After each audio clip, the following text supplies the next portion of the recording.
You're on.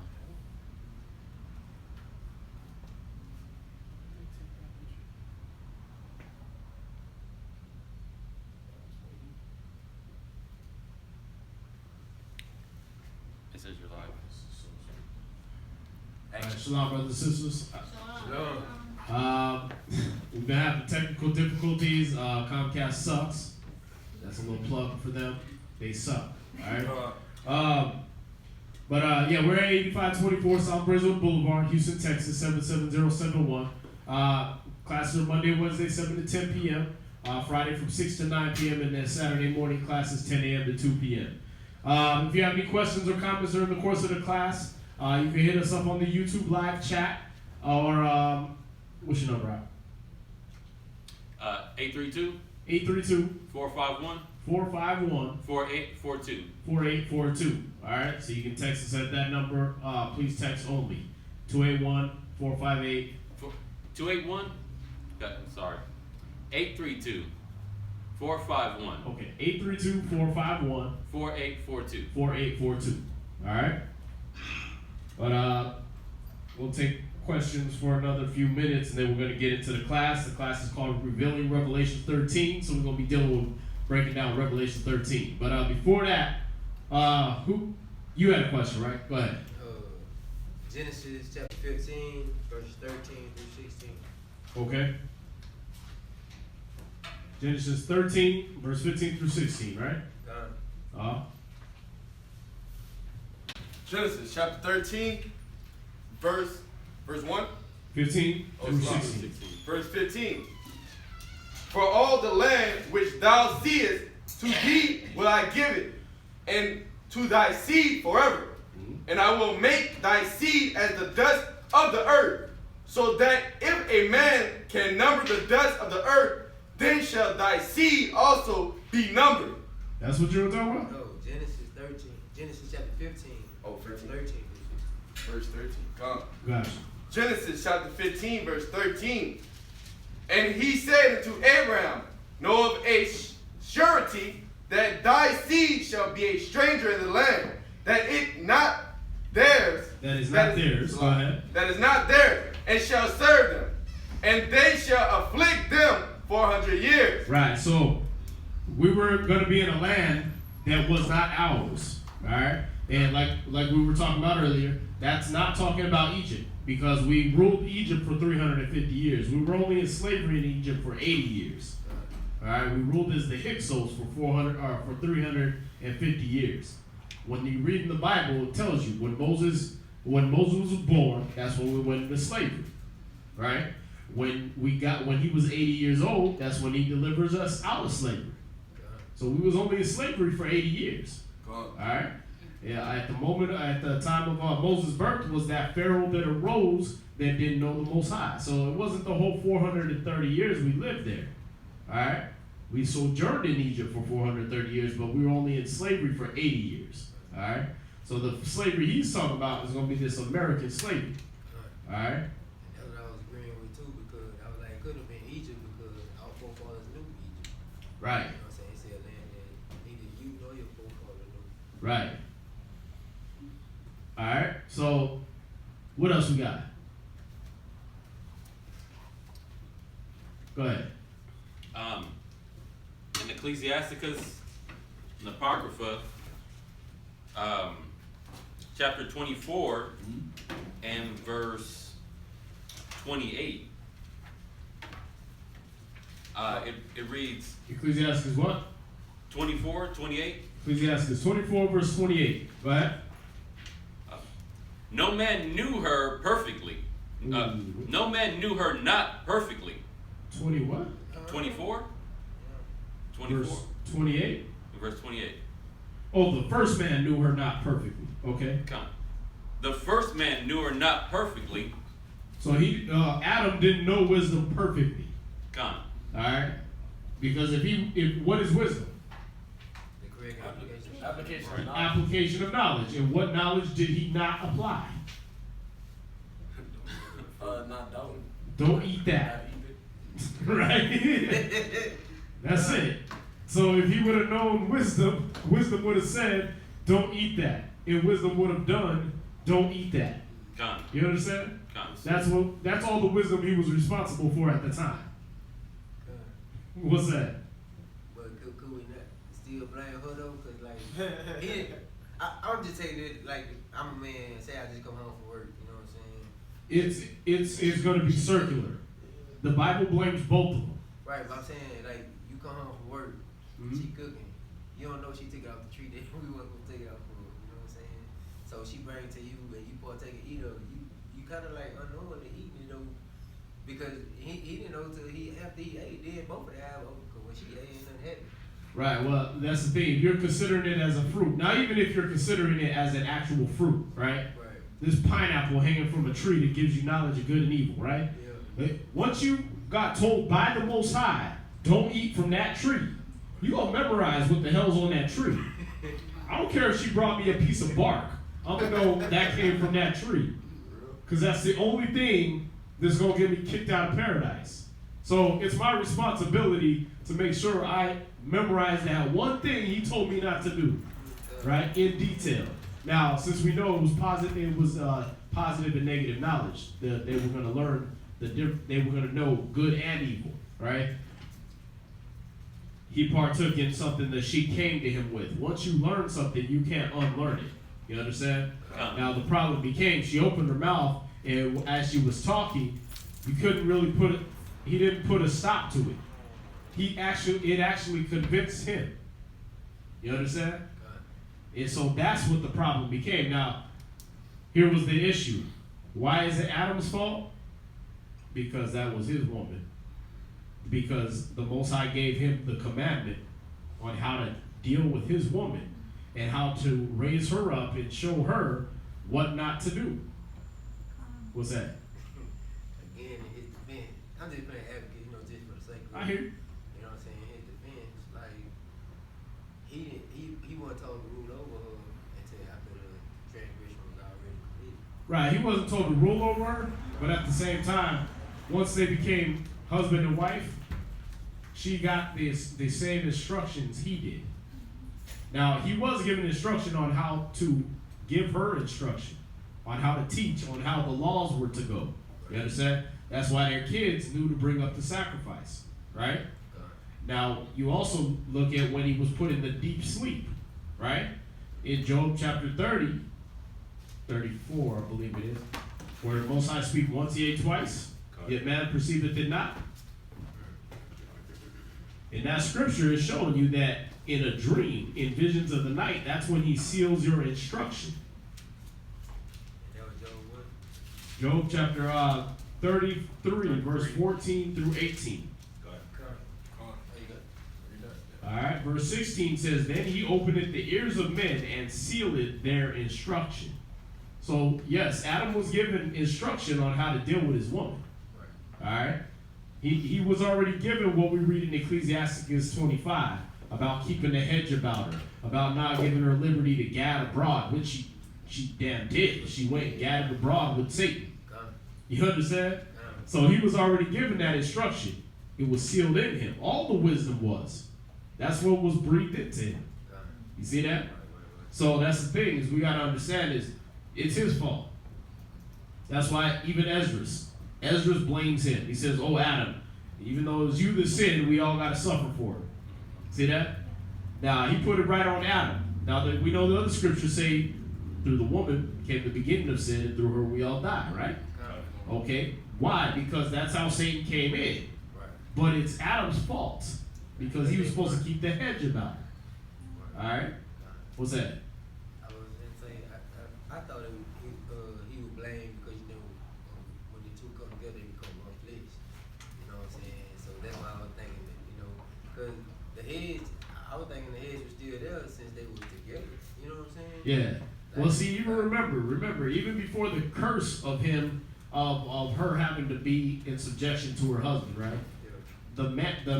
Mankind was given dominion over all the earth. You understand?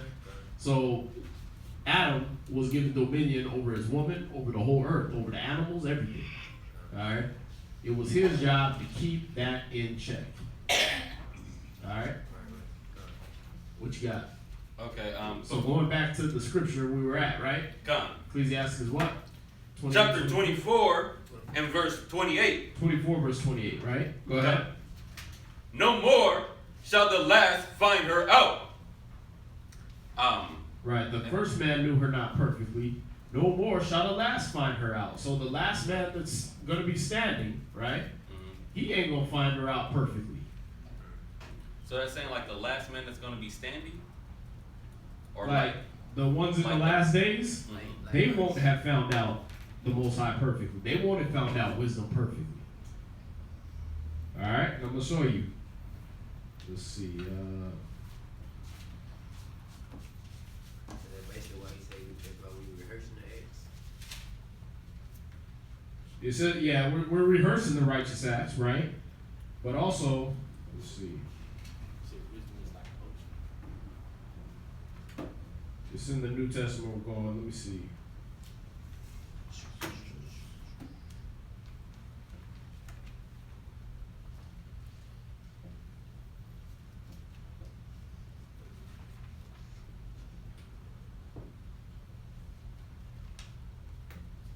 First Corinthians 13:9.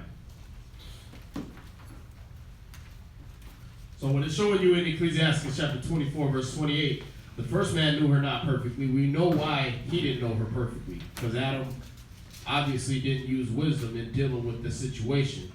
Then he went even further. He had the chance to repent when the Most High was going through each one of them to get an account, right? But what did he do? He blamed the woman, then he blamed the Most High. The woman that you gave me, that old nigga shit stuff, right? Excuse me. Right? He did that. Like, the woman you gave me, I'm gonna sideways throw shade at you, even though you did something nice for me and you saw that it wasn't good for me to dwell alone, so you gave me a woman, right? The woman you gave me, she brought it to me, and I did eat. Yeah. You see that? So he was blaming the Most High and blaming his woman. You see that? Basically, translation. If you wouldn't have gave me her, this wouldn't have happened. All right. So the first man didn't know her perfectly, and the last one is going to be like this. Read. 1 Corinthians chapter 13 and verse 9. For we know in part, and we prophesy in part. See that? We know in part, and we prophesy in part. See? Go ahead. But when that which is perfect is come, then that which is in part shall be done away. See that? When Christ comes, then we'll know perfectly. All the us knowing just a part, that's going to be done away with. He's going to perfect it. He's going to give us the whole understanding. All right? What's that? So that, even though they blame him, but they still kind of like, you know what I'm saying, going along with when they were saying he wasn't perfect, you know what I'm saying, in the beginning.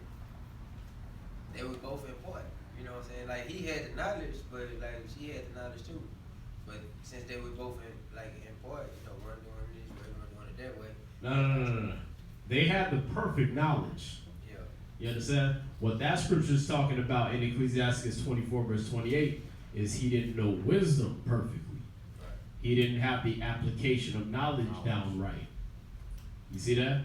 He didn't have that down perfect. So we know in part right now, and we prophesy in part, but when Christ comes, he gonna give us perfect knowledge and perfect wisdom. You understand? It's gonna be where you're going to apply it all the time. All right. So one day we will have it. Yeah. We'll have perfect understanding, perfect wisdom, because from the last precept is like saying no more shall when it says that no more shall the last find her out, and that just had me thinking. I was like, well, does that mean that the last man won't get that perfect wisdom? Yeah, no, what he's showing you is you'll never have the full effect until Christ comes. Okay. All right. Abadiah, and then we'll go down. So, with the perfect wisdom, Adam With perfect knowledge. He had perfect knowledge. He had perfect knowledge. He didn't have the perfect wisdom. Right. And when Solomon was granted wisdom, was that not perfect wisdom? He was granted perfect knowledge and he had wisdom, but he didn't have it perfect. Right, because he went off. Because he went off. Well, he was old when he went off, so it wasn't necessarily just a sane man choice. Mm-hmm. It was an old man choice. It was like, I'm old, I've been doing this a long time. You know what I mean? It wasn't a young man in his accountability age type of choice. It's like if somebody was senile, you ain't gonna get mad because, you know, they ran around the neighborhood butt naked. They're senile. Okay. You see that? When he was old, that's when you read in 1 Kings 11, it says when he was old that he began to do these things. All right? So it wasn't while he was in his youth and able to, you know, make correct judgments on things. That's why we don't hold that to him like, you know, this dude was off. The problem that it did though was it led in for his son to do worse. See that? For his son to follow in that footstep of the old man instead of looking at what the young man did, the young Solomon did. Dwell in wisdom. You see that? So he didn't do what Proverbs 15 starts out saying, right? Listen to my words, son. All right? He didn't do that. He didn't do my son, he'd understand me. He didn't do that. All right? So, Did that answer yours though? Con. All right, go ahead. so when we read right here in 1 Corinthians chapter 13 and 10, he said like when Christ come back, that's when we're gonna have it like perfect. So would that be like the prophecy being fulfilled in Jeremiah when he said like that's where a man will be like saying like no more learn of the Most High? Right. Yeah. No longer will every man learn the most say, know you the Lord. Yeah. Right. But they be perfect in wisdom then, right? There you go. It said we should all know him. Right. All right. There was a few hands went up. What's that? Oh, I had concerning what Abayar had said about us being perfect in the wisdom. 1 Corinthians chapter 13, verse 9 and 10. It was speaking about the glass being, we see through a glass like. Yeah, that's what we were just reading. Come. Yeah, we didn't read up where we see through a glass darkly. Yeah. But we just read we know in part when we prophesy in part. Oh, okay, I'm sorry. See that? So sorry. Oh, you good.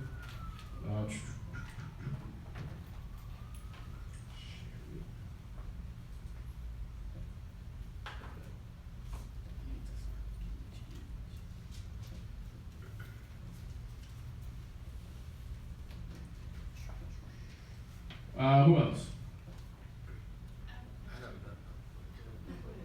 Go ahead, sis. I was reading in Philemon. So I didn't really understand. Was he? I didn't understand. Was he, when Paul was talking about how he was profitable yet unprofitable? In Philemon? Yeah. Was that his son? Christ, Paul didn't have no kids. That's what I thought, but I didn't understand. It's a very short read, but I didn't understand it. Right. When he talks about his sons, my begotten, those are spiritual. Yeah. Okay. But what part are you talking about? Well,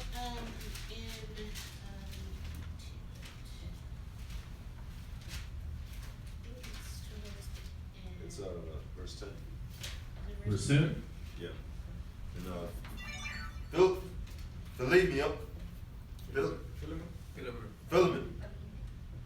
Philemon chapter 1 verse 10. I beseech thee for my son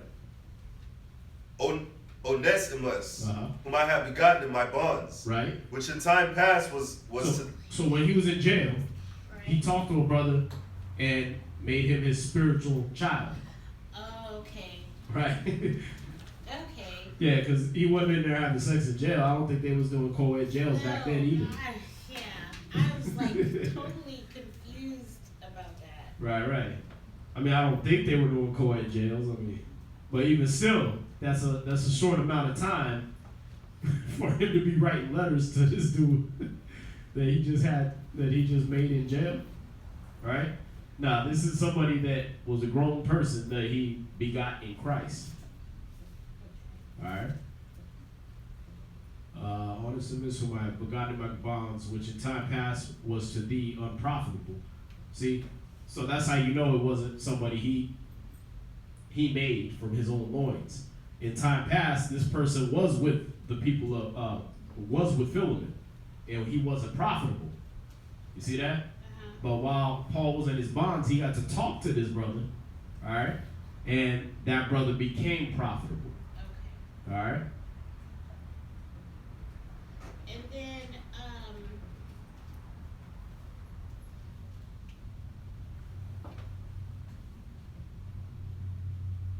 so when he was writing to them, was he gonna be going to Philemon, and that's why Paul wanted them to receive him as like they would receive Paul?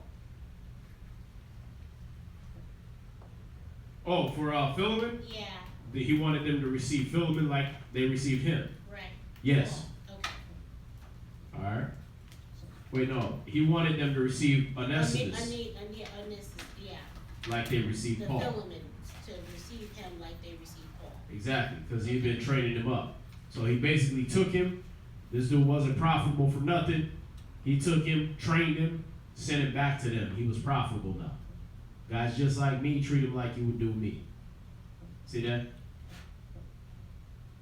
Just like we do in the truth now. You know, brother takes a young officer, raise him up, train him in the ways of the truth, train him in the doctrine, test his humility, test if he's able to do what it says in I think it's 1 Timothy 3, where he says the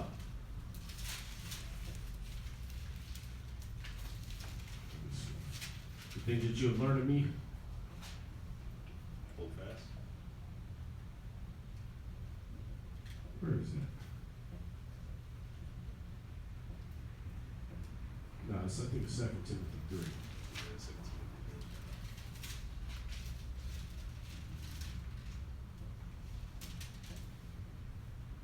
The 3 and 14. Right. There you go. So, but continue thou in the things which thou hast learned and hast been assured of, knowing of whom thou hast learned them. So, he's going to make sure that that person that he leaves behind is a person that is going to continue in those things, right? Okay, so that's what he was doing with this. Is he trained the brother up. He trained the brother up to basically do the same things he would do, and so he sent him over there. All right.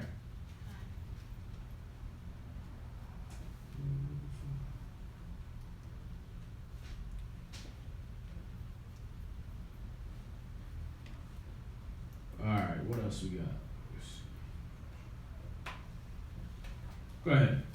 How do we know how or when to use our spiritual gifts? How or when to use our spiritual gifts? Right, because remember, like I told you, like sometimes, the Most High made to where, like, I can see spirits on people. So, but sometimes it kind of tortured me too, though. You know what I'm saying? And it kind of made sense that then when you went over class, when you talk about wisdom, how she tortures us with her prayers to, you know what I'm saying? See if we're worthy of receiving wisdom or whatnot. But Right. when I see this, sometimes when I see them, I don't know if it be like a test for me, or it's just actually, you know what I'm saying, that person just being like exceedingly wicked or what, you know what I'm saying? Right. So you want to know when you should use that?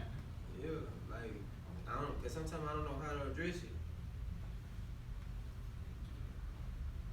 Or like sometimes I can just be in deep thought, like you ever been just sitting and you can just be thinking about something about the Most High, then like all of a sudden like all kind of distraction come about, people slamming doors, people just start getting loud and obnoxious for no reason, or they'll just try to all of a sudden just try to talk to you like, hey, you know, like this. And I'm like, nah, I know something wrong with this. You know what I mean? Right. No. Where'd it go?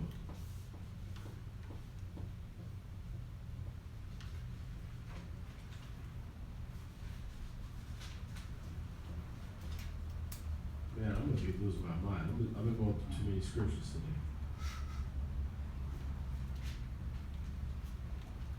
I gotta type in everything now. We just went through it before. That's why I thought I had it in my brain already, but.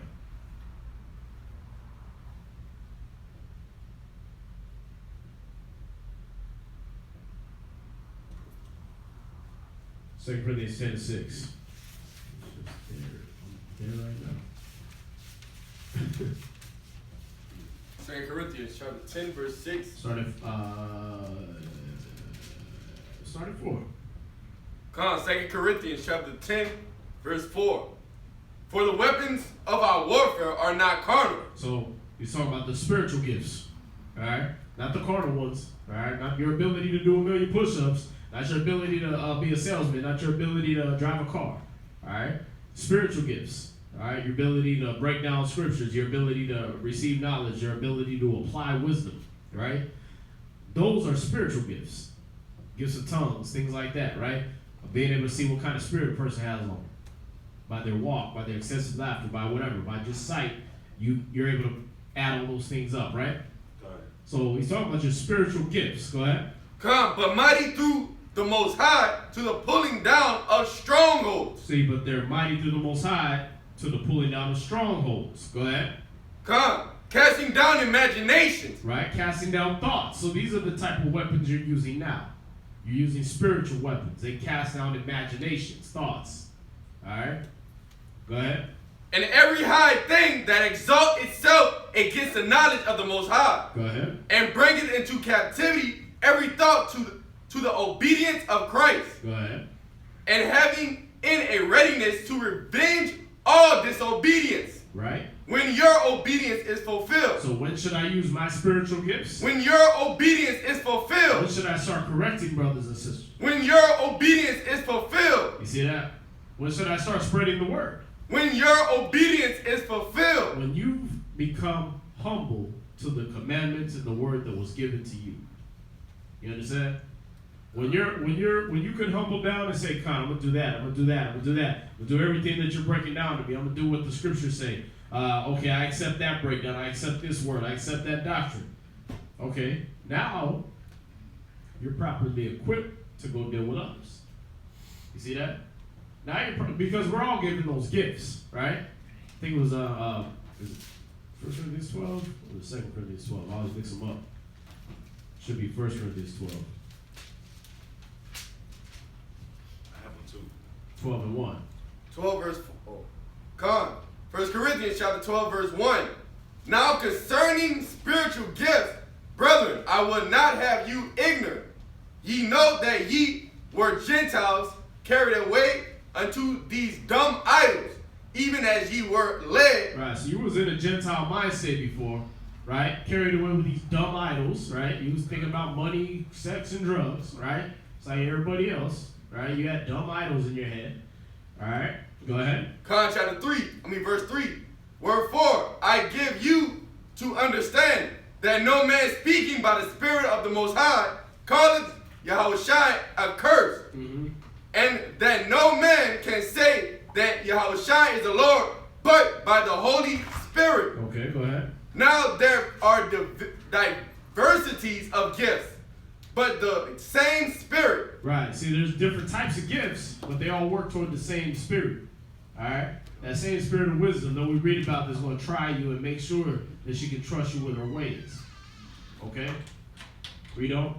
And there are differences of administrations, but the same Lord. And there's different types of offices, man. Some people got a businessman office. Some people got the military aspect down, right? So there's different types of offices that different brothers and sisters are going to be able to fulfill, right? Some are good at garments, some are good with gadgets. So they're going to fulfill different types of offices. All right? Read on. And there are diversities of operation. But it is the same God which worketh all in all. But the manifestation of the Spirit is given to every man to profit with all. See, the manifestation of the Spirit of the Most High is given to profit to every. Is given to every man to use, to profit, to succeed. All right. Let's see. So it goes on through the gifts and everything like that.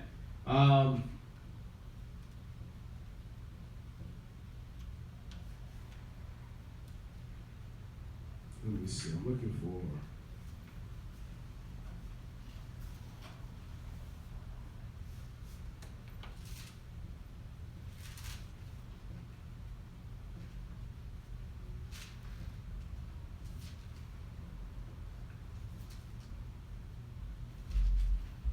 Go to verse 28. Read that. Come, verse 28. And the Most High has set some in the churches, first apostles, secondarily prophets, thirdly teachers, after that miracles, then gifts of healing, helps, government, diversities of tongues. Are all apostles? Are all prophets? Are all teachers? Are all workers of miracles? Right, so he's asking these questions. Listen, he gives people different offices. Does everybody work miracles? No. Or is everybody a prophet? No. Is everybody a teacher? No. Everybody got a different office. All right? Now, you put that together with the other scripture. Your gift is to be used when your obedience is fulfilled. All right? So you're going to have that time where you're under teachers, man. People are going to teach you how to perfect those gifts, how to be better in those gifts, and when to use those gifts. All right? Because, there's certain things where, brothers come in with that young zeal. And this is why I'm saying it. You come in with that young zeal, you find out what the commandments are. Now, all of a sudden, everybody around you better keep them commandments. And so you just hit them like, you looking at their spirit because they eating a pork sandwich. You looking all the way into their spirit. Oh, you filthy. But what if they're just ignorant? What if they just didn't know? What if they're the type of person you can be like, hey, that pork, that's wicked, man. Most I don't like us to eat that. And they're like, oh, I didn't know. But you already wrote them off being in that young zeal is like, they wicked. I got to yell at them. I got to cuss them out. I got to blaze them. I got to just hit them with multiple scriptures. But all they needed was somebody to be considerate and remember how they thought in that position when they were ignorant.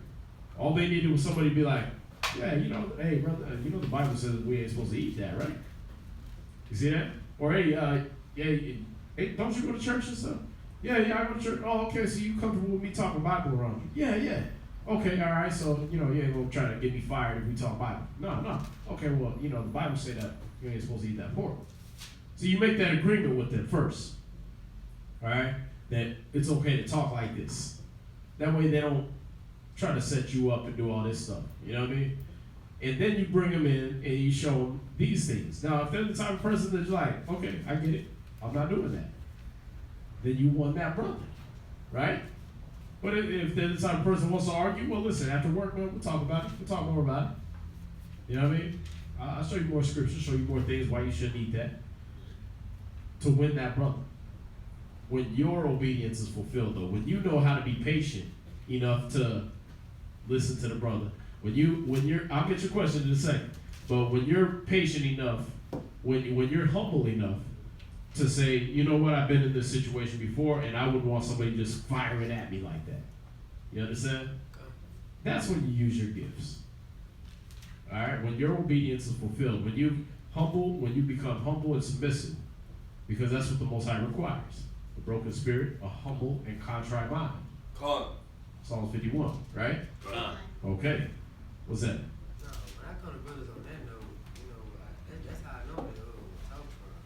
I'm talking about the spirit I was referring to, like real demonic spirits, and like even sometimes to the point, like when you just see it on the movies and stuff, like, okay, I heard preachers talk about it, I'm like, okay. Right. But when I started seeing it for myself, when I'm talking the spirits I was referring to was like demonic, like demons trying to like really show themselves to you, like these people so far gone in that sin, man, like even when they come about you, it's like they can come in. Some people I've never seen in my life. Like, all right, perfect example. If I go to some of the gas stations, where like the Arabs are, when soon as they see me, like, you know what I'm saying? Like their face become grotesque. Like seriously. Yeah. And then they actually, you know what I'm saying? I'm like, you know what's going on. That's Arabs though. They act like everything's an attitude with them. When I get around, around our Edomite brothers, Yeah. get around the Arabs, and especially some of the Hamites. Right. For some reason, I can just know when they're around, like they present, you know, like Spider-Man got the little spider sense. Yeah. And like I can just be riding. It can feel like something like beaming into my head, like literally. And I just look up and I'm like, oh, I knew it, man. He, you know, I get cut off. I'm riding, going somewhere. I might be listening to some Hebrew music or something, and you know, somebody just spurs. You know, and I say, man, I bet you 9 times out of 10 it's another one of these little Hebrews. Right. And Well then, that's listen. what it be. Like the scriptures say, believe not every spirit, right? You gotta try the spirits, whether they be of the Most High, right? So you might get an evil vibe or evil thought that, hey, this person is wicked as hell, right? Okay, so how does the scriptures tell you? The scriptures you have to submit to in order for your obedience to be fulfilled. What do the scriptures tell you how to deal with that situation before you write them off? I don't just write people off. They action. I mean, they literally do stuff. Like I wish I could like see through my eyes and like be with me for a day and No, I get it. Like these people literally like be trying to kill me out there. I get it. No, I definitely get it. But what I'm saying is, how does the Spirit tell you how to deal with those types of spirits? So walk them and avoid them. Huh? Walk and avoid them. You got mark and avoid them, right? And then examine first, then rebuke, right? So you got, okay, I'm gonna check out if this is, let me test if this is an evil spirit. Remember I told you about that when I was in the mall? Perfect example. When the brother told me, hey, yeah, watch out for this guy, right? And then the dude came up. I told you about the old dude with the shorts, the Edomite dude. I don't know if you were here for that. I was telling the class about that though. When we were working the mall at EO, old dude came by with the little short workout shorts from the 70s. You know what I mean, with the T-shirt. And he had a Pepsi in his hand, and the brother's like, hey, watch out for this dude, man. He got demons on him, right? Now me, I'm the type that I'm not afraid of the demons, so you know. I'm trying to see what he's talking about because the scriptures say the simple believe with every word. And it says, believe not every spirit, but try the spirit, whether they are the Most High. So I'm like, hey man, what's going on, right? And as soon as he's walking by me, right? He was walking at a normal pace, but he just stops, throws his Pepsi on the ground like he just made a touchdown, right? Spikes that. Smacks himself full in the face. Just bow, like that, where all his hair flew forward, right? And then he looks at me, picks up his Pepsi while he's looking at me, and then he just walks off like nothing happened. So that gave me an instance where I got to see, okay, this brother is able to see people got demons on him, right? But at the same time, it let me get to experience that and deal with it. You understand? By what? By communicating. Just like Christ did. Oh, this man got demons on him. He's been tearing himself, and he runs through the woods and runs through the tombs and does this and that, breaks chains. Okay. Hey, what's your name? Right? He didn't come up to him. Demon. No, let me verify for the public, so they don't just think I'm over here, you know, dealing with just some regular dude I just ran up on and just holy water, right? You know what I mean? Let me communicate for the benefit of the audience so that they know I'm actually dealing with a person that got demons on them. Right. You see that? What's your name? We're legion, for we are many. Okay. All right. Well, are you coming to torment us before the time? Hey, hold your peace. See that? Listen. Okay. Well, listen. Can you suffer us to go into the pigs? Can we go into the pigs? And you leave us alone. Yeah, you go into the pigs. So they go into the pigs. All the pigs run off the edge of the thing. Now all the people are like, even if they couldn't hear the demons talking, right? Even if they were on some level where only Christ could hear them communicating, right? They just saw what Christ was saying, like, yeah, you can go into the pigs. Like, it's like if I was talking to myself, right? And you're like, who the hell is this dude talking to? Ain't nobody talking to you. But I'm like, yeah, you can go into the pigs. And then you see all of a sudden a whole group of pigs run off the cliff into the ocean. You'll be like, oh, this dude was talking to demons. He was casting out a demon, right?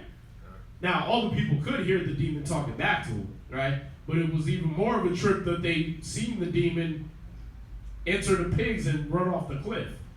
You see that? Good. So it was communication, though. All right? Because there's some that, hey, we caught this woman in adultery in the very act. He didn't be like, demon, get out of her, right? Even though that's a demonic thing. He was like, okay, well, he was without sin, cast the first stone. He went back to writing in the sand, right? Then they all left. He looked up, said, woman, where are your accusers at? Still communicating, right? So they left. Okay, well, then go and sin no more. See that? Got it. Now, this woman was thanking him, crying and doing all that, right? Why? Because of communication. That demonic force left her just off of, I'm not, yelling at you, casting out demons and doing all that. No, I showed the kindness. I showed the meekness. You understand? Got it. So how do you deal with your demons? You got to learn the word. How do you deal with the spiritual gift of seeing and being able to see these things on people? You get more exercise in how to deal with it. And that comes through coming to class. You see that? Good. That comes through being around brothers and seeing how they deal with that. What's that? For example, like, I be in the gym, I was playing basketball, right? Okay. Alright, God had fouled me, but I didn't say nothing to these people. And I'm talking to myself, I was just like, you know what, no way before I get myself across. And then right against me saying that, dude turned around, whoa, was that you say? I already knew what it was, so I repeated it.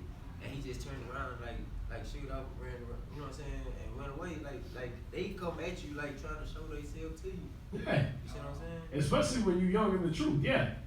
Because see, they feed off of fear. You know what I mean? The real demons and everything, they feed off of your fear. So if you, I was dealing with a demon.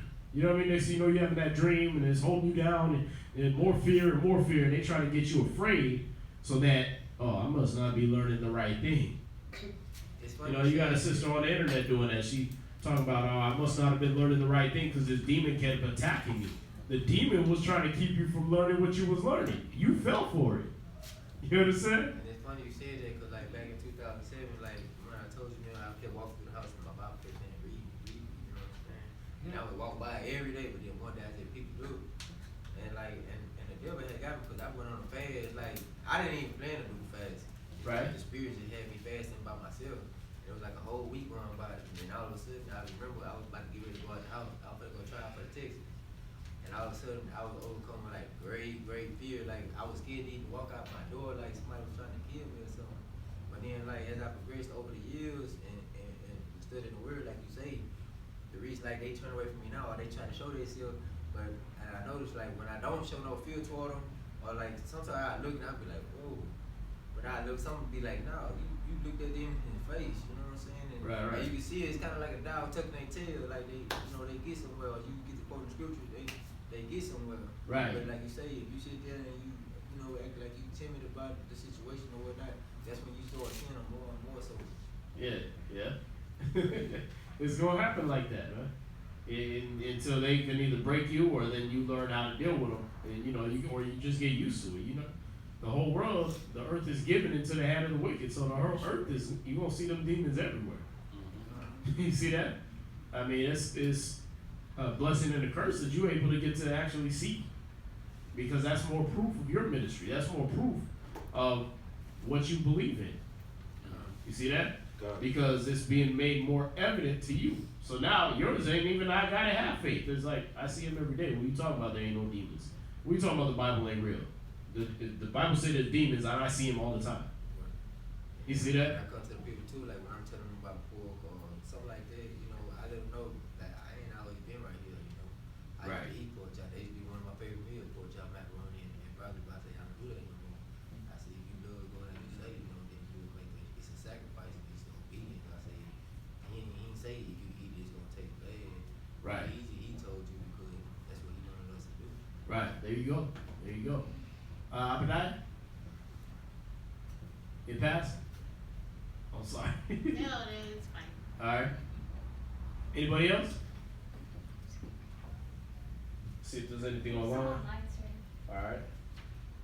It might turn into one of those classes because we end up starting late. Where we go?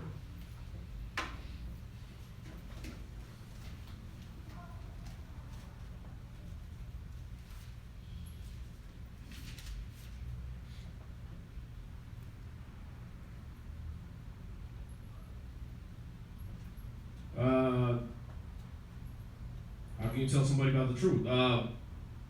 Just like we were talking about, having in that readiness to revenge all disobedience. When your obedience is fulfilled, when you know the truth, when you've got your breakdowns, when you've got your study time in. But you can always share it. You can always share it and say, yeah, I'm a Hebrew Israelite. We're the people of the Bible.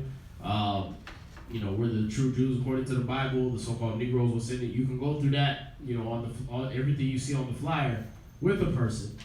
But again, you want to, Proverbs 18:24, a person that has friends must prove himself friendly. You want to make friends of them first, then you show them what you're into.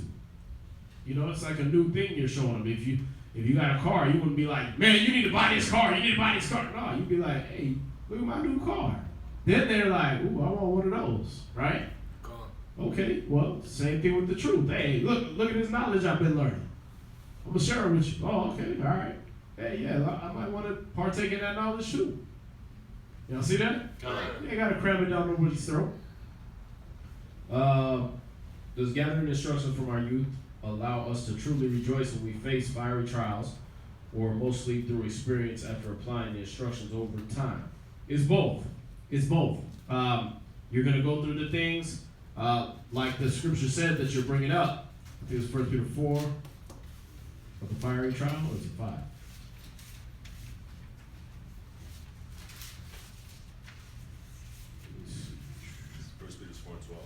There you go. So 1 Peter 4:12, beloved, think it not strange concerning the fiery trial, which is to try you, as though some strange thing happened unto you. But rejoice inasmuch as you are partakers of Christ's sufferings, that when his glory shall be revealed, you may be glad also with exceeding joy. Right? But when you read on to verse 14, if you be reproached for the name of Christ, happy are you. See that? So you're knowing that, okay, these people are coming at me because of what I believe, what I'm into now. All right? Got it. The scriptures told you that was going to happen. Matthew 13 told you that was going to happen. Right? Got it. All these things are supposed to come at you. Acts 14:22 told you that was going to happen. You must, through much tribulation, enter into the kingdom of God. Right? 1 Peter 3 and 8. Right? Your adversary, the devil, walks about as a roaring lion, seeking whom he may devour. All these scriptures told you that Satan's going to come at you. People going to turn against you, right? Matthew 24 told you that brothers going to rise up against brothers, the mother-in-law against her daughter, and all these things like that. So the scriptures all told you that family was going to come against family. Everybody was going to come against you. So you're prepared now. Y'all see that? And so in that experience, as you actually see it happening, then it starts to unravel that, dang, these scriptures are more true than I thought. See, that shouldn't shake your faith. That shouldn't be like, I'm doing the wrong thing. When them demons try to pin you down and when that demonic entity comes in your room at night and tries to do things and all this stuff, or when just people start acting crazy towards you, right? When people start turning against you and everything. That right there should show you, okay, you know what? The Bible is real. Because it said when I learned this knowledge, this was going to happen. Satan was going to do this. All right? Let's see. Explain Galatians 2, verse 2 through 3. Why was Titus not compelled to be circumcised?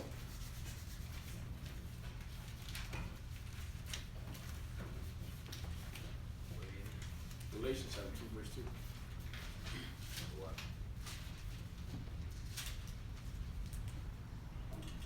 Read that. Galatians chapter 2 and verse 2.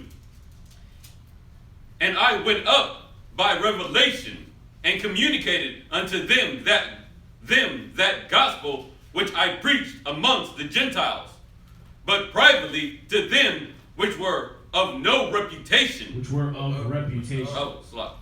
Which were of reputation. Right. So what he did was he went and preached openly to the dispersed among the Gentiles, the Jews among the Gentiles, and obviously the Gentiles heard it because it was around them too, right?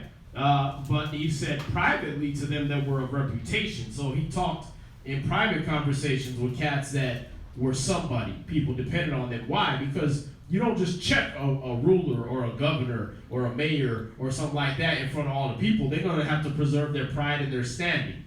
You understand? You don't go check a drug dealer right in front of his men, because he's gonna reject what you say just out of matter of you're killing my pride in front of my men. You're killing my leadership in front of my men.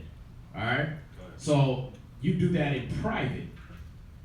All right, just like he did with Nicodemus, Christ did with Nicodemus in John chapter 3. Nicodemus came to him by night. See that? Why? Because every time he would check the Pharisees openly, they knew they was rulers of the people, so their pride would get hurt, right? And then they start plotting to kill him. He keeps checking us in front of the people, right? But with Nicodemus came humble, so Christ dealt with him one-on-one. He explained things to him instead of just blasting into him like he did with the Pharisees. Y'all see that? Why? Because that way it could actually get into his brain instead of him blocking his ears because of pride.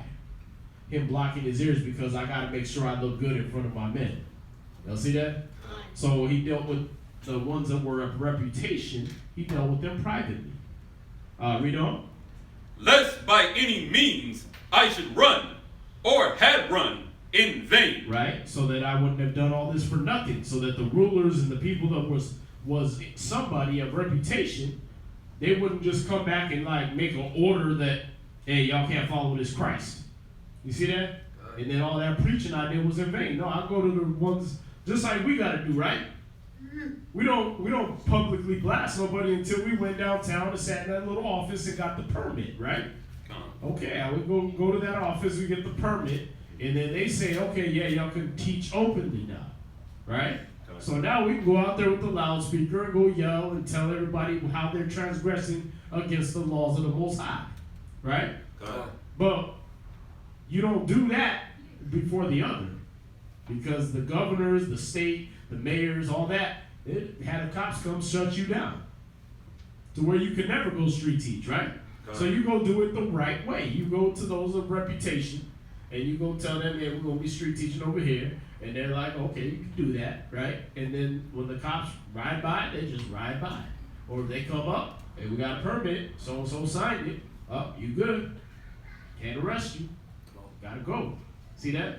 But if you don't deal with those that are reputation first, then all that's going to be in vain, because we're going to have all the brothers march out there sweating, setting up the podium, setting up the speakers, setting up the signs, and then you niggas, woo! Right? Then all of a sudden the cops roll up. Where's your permit? Y'all see that?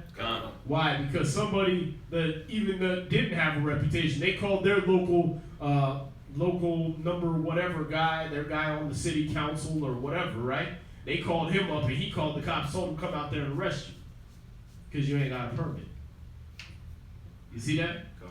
So you deal with those of reputation privately, right? And then that way the things you're doing aren't in vain. They're not useless. Read on. Verse 3.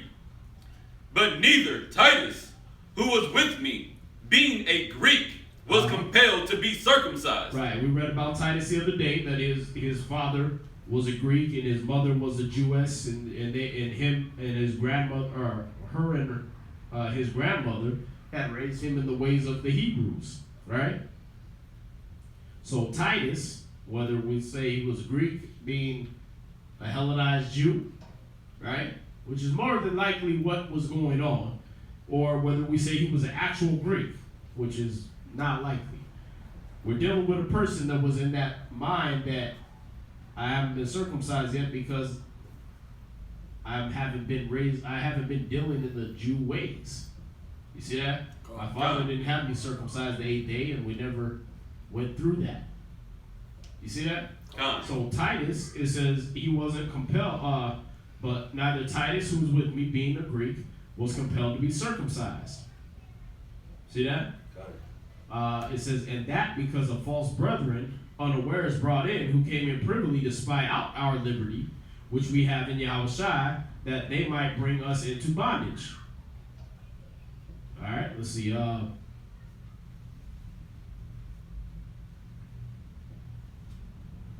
trying to see why it says, but neither Titus, to whom we gave place by subjection, no, not for an hour, that the truth of the gospel might continue with you. But of these, see, so he's showing you it was a matter of time. All right? We didn't have time to go back and forth with cats that was going to talk about whether he was circumcised or not. We was trying to do the work of the Most High so that everybody can get the word. Y'all see that? That's like we set up for street teaching, and some other cat came up and, hey, are you guys circumcised? Let us check. What? Nigga, you want me to whip it out on the street corner? I ain't got time to go in private with you and show you. I ain't got time for you to show you my birth record and show you how I was circumcised on the day I was born or whatever. So we ain't got time for all that. We're teaching right now. You see that? So that's why he said we didn't deal with them people that was trying to compel him to be circumcised, not even for an hour. All right? And that's, for the people asking online. And that because of false brethren unawares brought in. So these were false brethren coming in talking about, they had been with them and knew how Titus was brought up. See, those are the first ones that's going to be able to talk message, the people that is right with you. All right? So these false brethren, they were, oh yeah, we brothers, we sitting in class, we doing this. Yeah, oh, Titus is Greek? Huh. Interesting. His dad was raised him Greek and his mom raised him like this. Oh, okay. And those ones, they be sitting there like, oh, okay. And they acting like they're listening. But really, what are they trying to do? Inwardly, they're ravening wolves. Inwardly, they're going to be like, yeah, that means he wasn't circumcised, probably. Yeah, why we got to do this uncircumcised teaching us? Why is Paul dealing with these uncircumcised people? He's saying the law is done away with, huh? You see what I'm saying? We had that in the class plenty of times. We had brothers sitting here and they're not saying Ahaya, Ashar, Ahaya. Look at this packing. You're supposed to say it like this. These brothers off. You like, you wouldn't even know that if you had crept in unawares. You see that? If we had treated you like a brother and let you sit amongst us, you wouldn't even know what we call them. You see that? But we let you in, and then next thing you know, you're trying to subvert other people's minds. You understand? So this is what was happening in the time of Paul and Titus. See, all these problems, all these issues that you see in camps now, they already been. Niggas acting like COINTELPRO and all this stuff is something new. You should have known to look out for that when you was reading the Bible. Because Paul was dealing with that all the time. What's that? I just pulled Romans 2:28 and 29. Mm-hmm. Talking about being a Jew inwardly. Right. He is not Jew, but he is one inwardly, right? Right. Yeah, so you have brothers that come in and they're Jews outwardly, but inwardly they're little niggards. You understand? They come in and all they do is want to talk, backbite, cause strife, and do all these things and try to lead men to them instead of Christ. Y'all see that? They none of them that came in and did that and caused that division ever started a camp for the brothers to leave. So when they do that and the brother gets all that doubt in his mind and he's like, yeah, it does say you're supposed to call Ahaya, Ashar, Ahaya. It does say that. Well, where do I go now? Because now I done left them. And you ain't got a camp. Hey, brother, can I call you up and you answer my questions? No. Hey, brother, it's 2 a.m. I need to call. Hey, your phone don't ring. It's going straight to voicemail. Oh, yeah, I cut the ringer off at night. I'm a punch card Israelite. I punch in and punch out. So bedtime comes, you ain't calling past my curfew, are you? That's a grown-ass baby. That ain't no teacher. You understand? All right, so, we have this now, but Paul was dealing with it back then. All right? He was dealing with niggas in sheep's clothing. Y'all see that? He was dealing with people like this that was coming in, and all of a sudden they trying to talk against Titus and everything like that. But it said he was not compelled to be circumcised. Or it says, it says he was compelled to be circumcised. So because of these cats that kept coming at him, that's what it was the problem. I read it wrong. He was compelled to be circumcised, meaning he was feeling that pressure like, man, I gotta go get circumcised because these cats, they on me about this. Y'all see that? And that's why he said it, because of false brethren. How do we know they're false brethren? How the hell do you know if a man's circumcised or not just by looking at him? Ain't like a nigga was running around wearing biker shorts. You know what I mean? And you can see his little turtle head all covered up. Nah, brothers is wearing full on garments. How they know he wasn't circumcised unless they were sitting in the rooms, they were sitting in the meetings, they acted like they was brothers, and then found out that he was raised in the Greek tradition. You see that? Found out he was raised after the ways of where we read in Maccabees, how these people started converting over to the Greek ways. See that? And that, oh, his father was one of those? His father was one of the Jews that went into the Greek ways, and now he's calling himself a Greek? Oh, that must mean he's a Greek. Come on, the dude is named Titus after the Roman general. Y'all see that? Many Romans had that name, Titus. So he's named that already. And now they're looking, okay, and then, oh, y'all saying his father's a Greek? These are people that sit around amongst you, and they forming these little opinions in their brain about what type of person and character they can judge you that you are.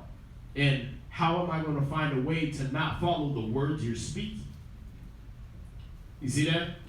And that's where the problem is most of the time. Immaculate conception, deception, the who Christ came for, Cornelius was or was not a Jew, all those little things come in, the Ahaya doctrine and all that stuff, all that comes in so that it can put doubt in you, right? And then so the same thing is so they can sit amongst you and then be able to find a way not to have to follow what the Bible says. Well, I can't follow this one, even though he's giving me no excuse.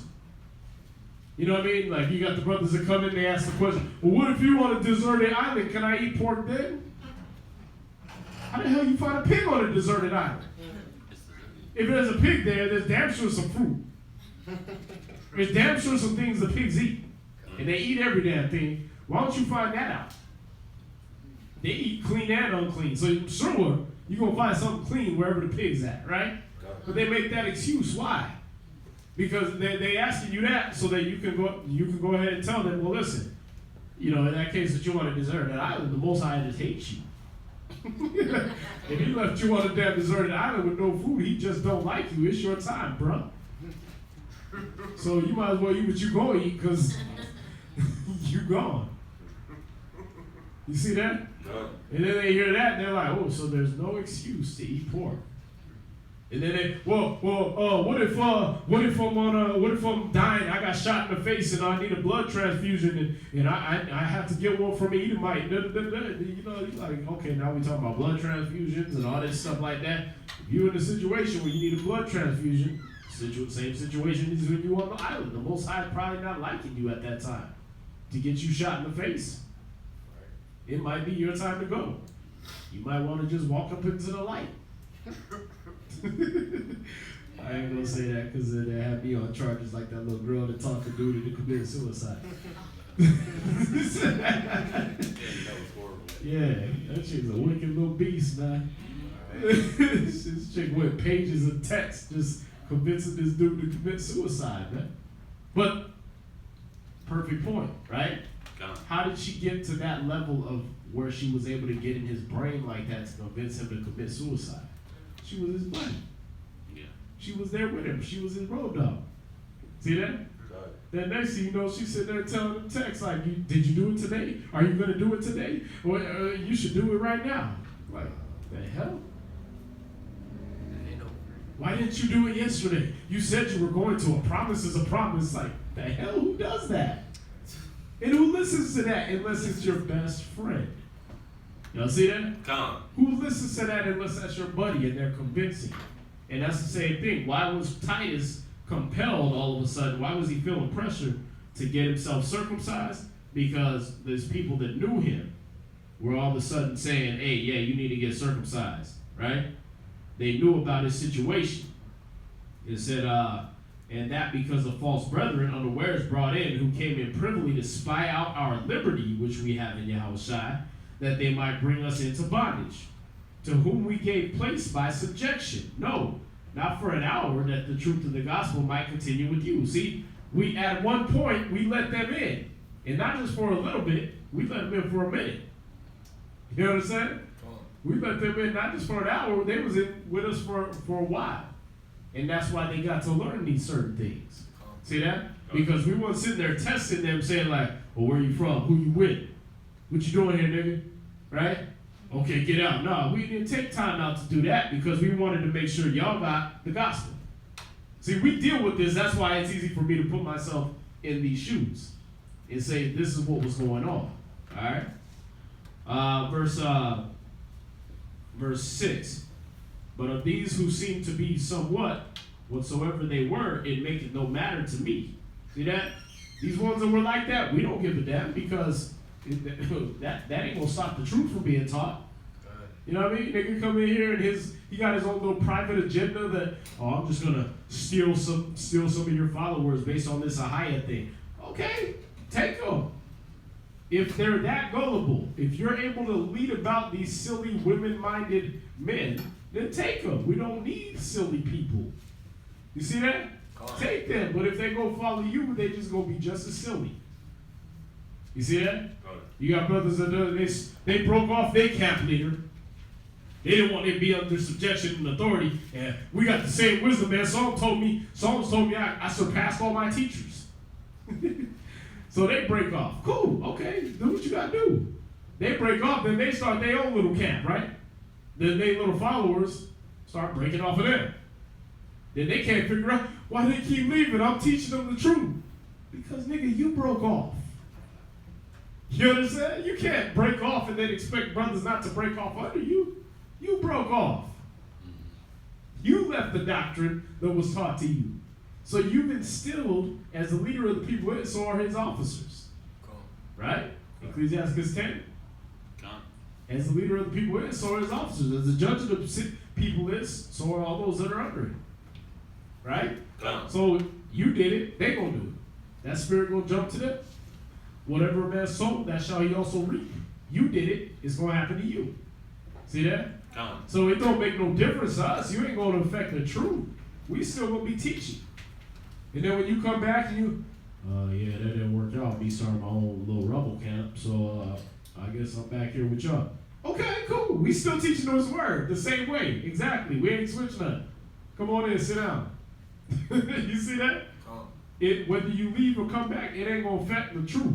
The truth ain't gonna stop. That's why he said that. It didn't make no matter to me. God accepted no man's person. For they who seem to be somewhat in conference added nothing to me. So yeah, just because y'all sitting there, you ain't adding nothing to me. And you ain't taking away nothing to me. That's what he's telling them. All right? They was faking phony. That didn't do nothing to me. And when they was faking it, it didn't do nothing for me. When they turned out to be phony, they didn't do nothing for me. You see that? Mm-hmm. So either way, I'm still teaching the truth. That's what Paul's telling you. All right? It said, but contrary-wise, when they saw that the gospel of the uncircumcision was committed to me, as the gospel of the circumcision was unto Peter, right? So when they saw that he was out teaching the uncircumcised, just like Peter was sent to teach the circumcision, right? The Jews and the people that knew the law and things like that, he was sent to teach them. Why? Because the Most High chose the foolish things of the world to confound the wise. He put opposites. He put one against another, right? He sent Peter, the unlearned, illiterate, to a bunch of Jews that know the law. So that he could put them to shame. Like, yeah, you got put to shame by a literate fisherman. How do you lose that debate? That nigga don't even know how to read. Right? Y'all suck. But his wisdom was just so great. And then we saw a guy get healed in his shadow. See that? That's why he sent Peter off to the Jews and the circumcision. Because he was putting the illiterate, a person without that much knowledge, against these ones that proclaim they got the knowledge. Y'all see that? Then what did he do? He said Paul, the one with all the knowledge, right, that would have easily trounced the Jews, He sent him off to the unlearned. So they could be like, what's all that legal stuff you talking about? I don't get it. So what did Paul have to do to them that are under the law? I had to become as under the law. To the foolish, I became as foolish. To the weak, I became as weak. Right? To them, he says Paul, the doctor of the law of the Bible, right? To a bunch of like snaggletooth hillbilly types, like, huh? Right? He sends him to them. Sends him off to the uncircumcised. The ones that have been raised in the Greek ways and the Roman ways and everything like that. So what? So that he can put to foolishness their knowledge. You see that? Bruh, y'all over here work, y'all got statues to an unknown God. Who the hell makes a statue to an unknown God? We get it, you made one to Jupiter and you made one to Mars. You think you know what they look like. They look like men. You made men carvings and you worship those. We get that, but you got a statue that ain't got nothing on it, talking about to the unknown God. You just got a square with nothing on it. You're talking about the unknown God. Let me tell you who the unknown God is. That don't make no damn sense. Why? Because that was going to confound the Greeks and the Romans. Y'all see that? That's why they was set different. It's weird when you think about it, like, why the hell would he send an illiterate to the Jews of all people? Why would he send a learned man? Why would he send them the opposite way off to the Gentiles? So he could put to foolishness the ways of the wise. He sent the base man to confound the wise. See that? The foolish things of this world to confound the wise. This is what the Most High was doing. So when it came to Paul, right? He was dealing with people that, I'm dealing with people that are in these different mind states, Gentile mind states, Gentiles in general, right? And they all trying to come to the Most High because I'm convincing in that law. I'm smooth with it, right? So they're like, whoa, so Christ is in the Old Testament? Yeah, look, boom, boom, boom, boom, boom. He go right through with him. Well, shoot, I got to follow this Christ then. You see that? But then you had cats that was like seeing these Gentiles and seeing these other people following Christ, and they, you got the same niggas I've been arguing with on Facebook, man. They be like, oh, we ain't gonna have no, this cat was from that one camp that if you ain't part of them, you ain't in the truth. It is. We ain't gonna have no, Gentiles don't have no chance. The law wasn't given to them. It's like, yeah, it was. How you think, what do you think Noah only taught Shem? He taught Shem, Ham, and Japheth. And all them could teach their kids what the laws were. You see that? So yeah, it was given to all of them at first. That's why he said, go destroy the sinners of the Amalekites, right? It was given to all of them at first. Y'all see that? But then it came down to, you know what? Israel's my chosen. I'm going to give them how to do it. I'm going to give them the application. I'm going to give them the rules. All of them. Y'all see that? Yeah, but see, that's the thing, is then you have people that want to live according to that, like, oh, well, this is for the Jews only. There ain't going to be no Gentiles in the kingdom. Yeah, there are. Who's going to be the servants? You? Nah. But, how does he know, how does he get to this level where he's argumentative? Because he's been there around us. He's been around brothers that was all anti the nations, but didn't give him the balance. And show him, yeah, the Most High don't give a damn about the nations, but if they come to him, if they groveling on their feet, did Christ not bless the woman and heal her daughter?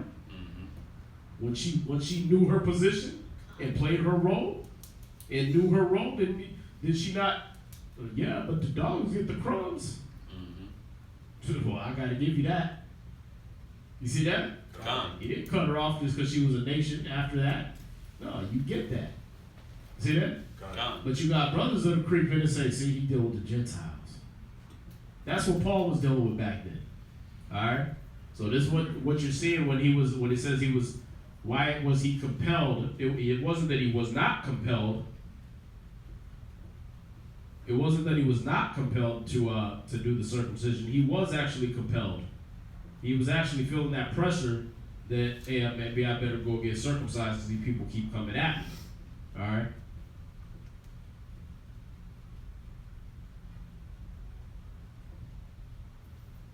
So yeah, he was compelled to be circumcised. He was feeling that pressure. Alright?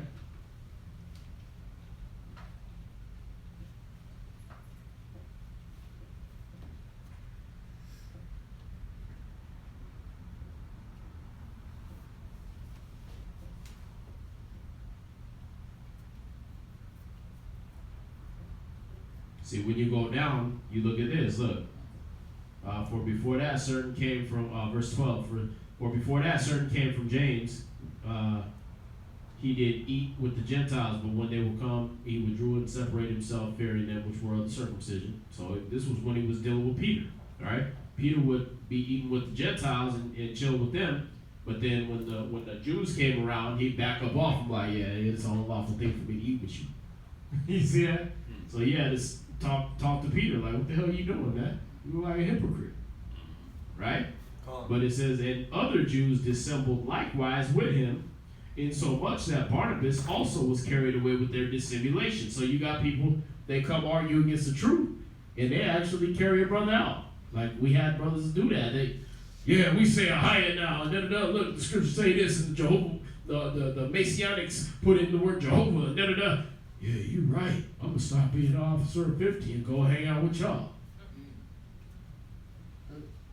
Or even if there was a doubt and a confusion, but nah, that ain't right, because we've been saying Yahweh forever, da. Well, we're gonna make you a general. You come over here. Oh, okay. Y'all see that? That's how they deal to this day. We always deal with that madness, man. What's that, sis? So is that why in Galatians 2 and 21 and 5 and 4 they were saying that the law was basically vain because people was forgetting the spiritual part, or it was lawless? Like why was it saying that? In Galatians 2 verse 21, I do not frustrate the grace of the Most High, for if righteousness come by the law, then Christ is dead in vain. And that's what he's showing you, is if you was going to get righteous just by the law alone, by doing the law alone, then why did Christ die? Right? The Pharisees was doing the law, but why were they called a generation of vipers? Because they didn't get the righteousness. You see that? They weren't being righteous. They were just being lawful. Right? That's like, cats would be like, when they stop at stop signs when the cops behind them. That's it though. Otherwise they run their mugs. Right? Well, ain't nobody around. Do they care about the law? Hell no. That's me. I do it. I don't give a damn about these damn laws. If there ain't no cop around, I'm running that light. If it's 12 midnight, there ain't no cars on the damn street, and I'm gonna sit there waiting for 5 minutes for this light. Why? Hell nah. I'm gone. Right? Take note of that. I'll be that dude. Y'all see that? Gone. Well, that's shows my disdain for the law. That shows how I don't care about these laws of America, right? Okay, well, these Pharisees was the same way. These people at this time was the same way. They showed that they was about the law and everything when people were watching. Right. You see that? But then they wouldn't do the law privately. That's not righteous. Y'all see that? So that's why he said if righteousness come by the law, then Christ is dead in vain. Christ was the one that showed us how to be righteous. He showed us how to live lawfully but righteously. You see that? Like, listen, y'all know the law. Let's take it to the next level. I'm going to show you righteousness now. I'm going to do it in public and in private. See that? When Nicodemus came off, he didn't find him beating off in the bushes, right? Nah, when Nicodemus came to Christ at night, he was still teaching. It wasn't a public thing, private thing. Y'all see that? So that's how you gotta know that Christ wasn't just for show. He showed us how to be righteous. How to do it. Why? Because I'm trying to please my Father which is in heaven. I don't give a damn about y'all niggas. I don't give a damn who's watching. That's why he told him, I spoke openly to the world. I was ever with you in the synagogues. For one of those things that you decided to kill me. See that? I was always talking to somebody. Why you want to kill me now? Because we in private? Because you found me by night? Why you didn't come in the daytime like a man? See that? So he was always checking that, man. And then what was the other scripture you said? Galatians 5 and 4. It was kind of saying the same thing. I was just trying to figure out was he just talking like that because people was getting prideful towards the law and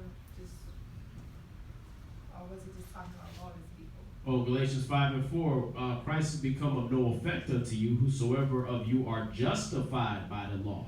See, we got to notice these words because the church put in there, see, if you do the law, you against Christ. How does that make sense? See that? Oh, Christ did away with the law. See, if you, I'll read it again. Christ has become a no effect unto you, whosoever you are justified by the law. You are fallen from grace. See, you fell from grace. You trying to hold the law. You talk about how you can't eat pork. You fell from grace. That's your problem. Don't that sound just like it? That's how they do it, because they what? They skip words. They skip over words like justified. If any of you make yourself just and say you're just and righteous just because you keep the law, Christ is dead in vain for you. You're not righteous. Y'all see that? You fell from grace. Why? Because the law ain't the whole thing, man. Righteousness is the whole thing. Y'all see that? Stopping at a stop sign because it says stop. And I'm a God-fearing American. I believe in the laws of America, right? Okay, that shows how patriotic you are, because you'll do it even in the dead middle of the night. Whether there's a camera there on that street or not, you'll stop at that stoplight and wait there the whole damn 5 minutes until it turns green. With nobody going through the intersection, you'll sit there and wait. See that? But when you don't care about the law, when you don't care about America, what do? You look around first. Ain't nobody see me. Right? Go right through that. That's the difference between righteousness and unrighteousness. Unrighteousness has you do it because it's in you. Because that's what is the right thing to do. Righteousness has you feed the homeless, not because you're on Facebook, but because they're hungry. And that's what you do to people that are hungry. You see that? Righteousness has you whoop your kid's butt when they're out of line. Not just because they're embarrassing you in the store. You see that? You're going to let them rip and run all over the house when they at home, graffiti up your walls and everything. And, oh, I don't like that. You better stop. But then when you get in public and they knock a whole carton of eggs off the shelf and everything and then play slip and slide in it and they embarrass you, then you want to be, hey, get up off the floor, come on. Right? Then you want to whoop them. That's too late, man. Righteousness would have had you whoop his ass when he was at home. When y'all was in private. Y'all see that? Not just for show around people. That's just you're being lawful. Oh yeah, I'm sparing. I'm not sparing the rod. I don't want to spoil my child. Yeah, you're being lawful, but do you do it at home, which is righteous? Y'all see that? These are the things Paul had to explain to people. Now back then they understood it. Some didn't. Some was, Paul even said it. He was like, yeah, some of these cats is acting like I said the law's done away with. That's why he had to go Romans 7, Romans 8, all these scriptures to show, no, the law's not done away with. Should we make void the law through faith? God forbid. Do we continue in sin that grace may abound? God forbid. Right? Let me clarify it for you. I did not say the law was done away with. All right? So y'all got that? I don't know if this thing's even still online. This thing keeps skipping out. Huh? It's on. It's on. Yeah, it's the tablet ain't catching the internet because the internet's gay. I have a question. What's that? Currently, are we in the new covenant or are we still in the old covenant? And what is the difference between them both? Are we in the new covenant or the old covenant? Currently. Well, let's see. Let's see. So the question is, are we in the new covenant or are we in the old covenant? Right? Well, again, it's kind of like going along with what we're reading. What was the old covenant? When we say the words old covenant, what are we talking about? Who knows? The old agreement. Okay. I was going to say the laws, statutes, and the commandments that the Most High put on Israel. There you go. Because after all those, we had to do what? Agree. So we had to make a covenant. We had to make an agreement, right? So that old covenant, right? Mosaic law, they try to call it, right? That was one covenant that we did. That was the old one, all right? When Christ came, he gave us a new covenant, a new way, right? Come. Well, not a new way, but it was a new way to us, right? Hey, do the law now, like I did. Come, Amen. I'm going to do it like Christ did it. What would Jesus do? That's my motto now, right? Okay, well, you just made a new covenant now. Before it was do this or I'll kill you. Come. All right. Right? Now it's do this and I ain't going to kill you right away, but it's going to happen. Y'all see that? Come. Yeah, that sounds better. I'll do that. And then we don't do it. So you break old and new covenant, right?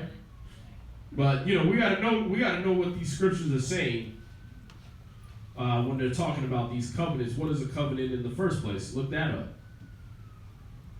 Somebody look up the word covenant for me.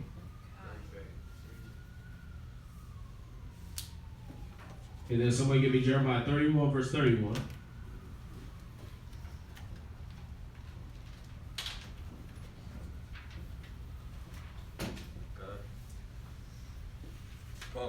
Come. And then someone give me Hebrews chapter 8. So read that. Jeremiah chapter 31, verse 30. The definition of covenant. Sis. It says a mutual consent or agreement of two or more persons. A mutual consent or agreement, right? So it wasn't thou shalt not kill, and we was like, man. Damn. I would have killed that nigga last week. Why you telling me that right now? Right? It wasn't like that. We was, okay, I won't kill people. Calm. Right? What else to say? To do or to forbear some act or thing, a contract stipulation. Right. See, so we had a contract. We had a stipulation. I'll do this for you if you do this. All Deuteronomy 28, right? If you hearken to the voice of the Lord your God, I'll make you above all nations on earth. If you don't, I'll whoop that ass. Right? I'll make you servants to everybody on the earth. You'll go before your enemies one way and flee before them 7 ways. Right? So we had a covenant. At the end of that, all the people said, Amen. Right? Okay. Then when you get to the new covenant that he made through Christ, right? Revelation 22, at the end of the chapter, what do you got? Amen. Gotta agree to it. Y'all see that? Read that Jeremiah 31. Jeremiah chapter 31, verse 31. Behold, the days come, saith the Lord, that I will make a new covenant with the house of Israel. Okay. And with the house of Judah. Right. Not according to the covenant that I made with their fathers in the day that I took them by the hand to bring them out of the land of Egypt. Right. So that old covenant, the time frame of that old covenant was when we came out of Egypt. Okay. So we know now when the old covenant was established, when we came out of Egypt. That's talking about the Mosaic law. Okay? Go ahead. Which my covenant they break. Which covenant they broke, because they're niggas. Go ahead. Although I was an husband unto them. Right. Even though I was doing my job, I was a husband. I was taking care of them. I was feeding them, clothing them, right? Keeping them safe, being a husband. I knew all the hairs on every one of their little heads, right? I was being a husband to them, but they broke it anyway. Crazy. Read. Saith the Lord, but this shall be the covenant that I will make with the house of Israel after those days. But this will be the covenant. What I'm going to say next is going to be the covenant I'm going to make with the house of Israel after those days. Go ahead. Saith the Lord, I will put my law in their inward parts. I'll put my law in their inward parts. I'll make them, 2 Timothy 2:15, study to show that themselves approved of me. Y'all see that? They'll get grace because they'll be like, but Jesus told me that Jesus said he got me. You can't kill me. Damn it, Jesus. Why you covered him in your blood? Right? Now I don't get to smite him like I used to. I'm waiting though. Keep messing up. Y'all see that? There's going to be a time when I send Jesus to come down there because you done made him look like a laughing stock and you done made it like he didn't die for you. You just kept continuing in sin. You kept breaking the rules because you like, yeah, Jesus got me, Jesus got me. Like he was on base. You know, like when you play tag and the one dude get base, he just hide behind base. I hated that. You know, that one fool that just like, the tree is base. So you count at the tree for hide and seek, right? And then they on the other side of the tree. So they just laughing at you while you go run. You can't hear me, you can't hear me on my bed. Then they take their hand off the tree, right? Like, you nigga. You know what I mean? You want to mess them up. Right? That's how we do Christ when we keep doing it sin. You're like, yeah, I'm in there. No, I'm not. You know what I mean? He's like, I'm going to smash you. Watch. Just watch. That's how you be looking at these Christians, man. When I say Christ, he going to smash all y'all. Because y'all been hiding behind him the whole time. Acting like I can't kill you because of him. But you ain't doing what he said. Y'all see that? God. See, we're going to be breaking that new covenant. That new covenant came with Christ. He said he was going to put his law in your inward parts. Read on. And write it in their hearts. And write it in your hearts. Go ahead. And will be their God. And right. They shall be my people. Okay. Read. Verse 34. And they shall teach no more every man his neighbor, and right. every man his brother, saying, Know the Lord. For they shall all know me, from the least of them unto the greatest. So we're in the time since Christ came, all right? We're in the time where we're getting to learn what the covenant is, what the new covenant is, all right? But we're not at the time. See, he's showing you the time frame. The time frame is going to be when nobody else has to learn of the Most High. They'll all know me. Y'all see that? So we're not in that time frame yet. Y'all see that? We're learning of that time frame by Christ. We're learning of that new covenant because Christ is teaching us. How? You got St. John 15:26, St. John 14:26. The Comforter is teaching us all these things. The Holy Spirit is teaching us all these things.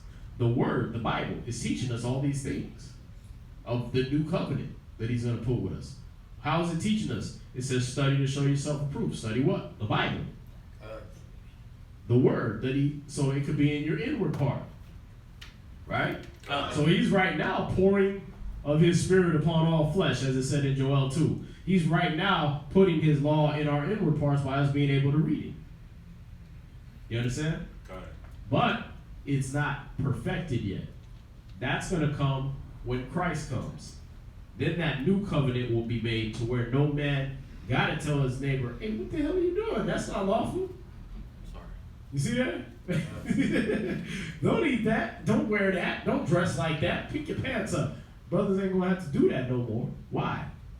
Because everyone will, I know to keep my pants up, man. You know, this is the law. I already know. You see that? We're not going to have to tell every man his neighbor. We're not in that time yet. Right now, we're in the time where you got to tell them whether they will hear or forbear. All right? So we haven't made the new covenant yet. It hasn't completed, but it is being shown to us. All right? Just like when Moses was on that mountain, how long do you think they were there having to listen to them laws? A long time. Read the book of Deuteronomy 28. Right. See, he wasn't just reading the 10 Commandments. All right, y'all reading that? Okay, good. Throw them in the ark, let's roll. Right? Nah, read Deuteronomy 28 from chapter 1, verse 1, all the way to the end. You understand? And then you'll have an idea at how long they were standing there in that wilderness listening to Moses talk. You understand? They had to wait until Deuteronomy 1, verse 1 says, these be the words which Moses spake unto all Israel. On this side Jordan, right? And then from like verse 3 on, Moses started talking. And he don't stop until the end of Deuteronomy. So if you think about how long it takes you to read that, or how long it would take you to say it, and then at the end of that, can we leave now? Right? Okay, same thing. Now, you look at Christ. He's been giving us this word. He's been giving us his truth since he walked the earth, right? Hebrews 1 and 2 is in these last days spoken unto us by his son, right?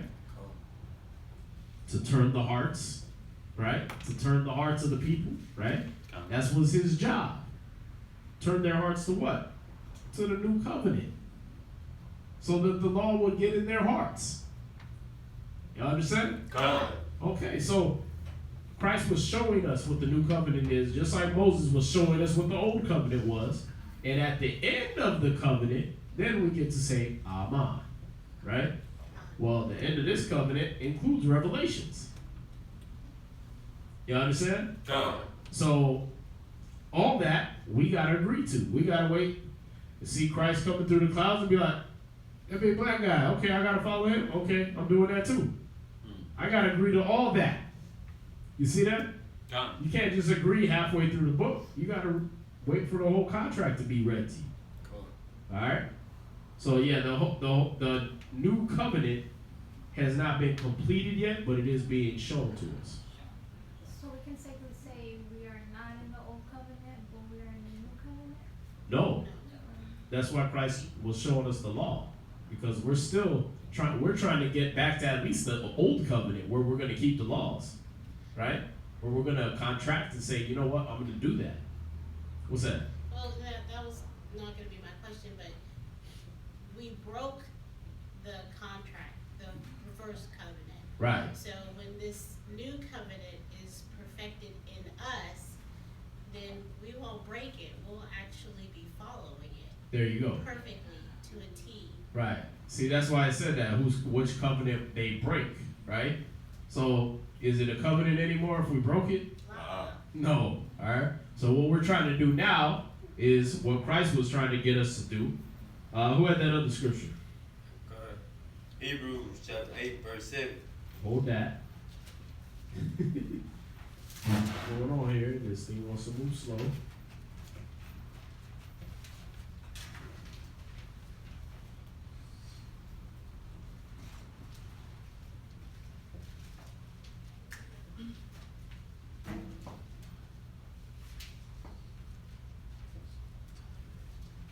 Second Corinthians 5, verse 18. 2 Corinthians chapter 5, verse 18. And all things are of God, who hath reconciled us. Reconciled. Who hath reconciled us to himself by Yahushua.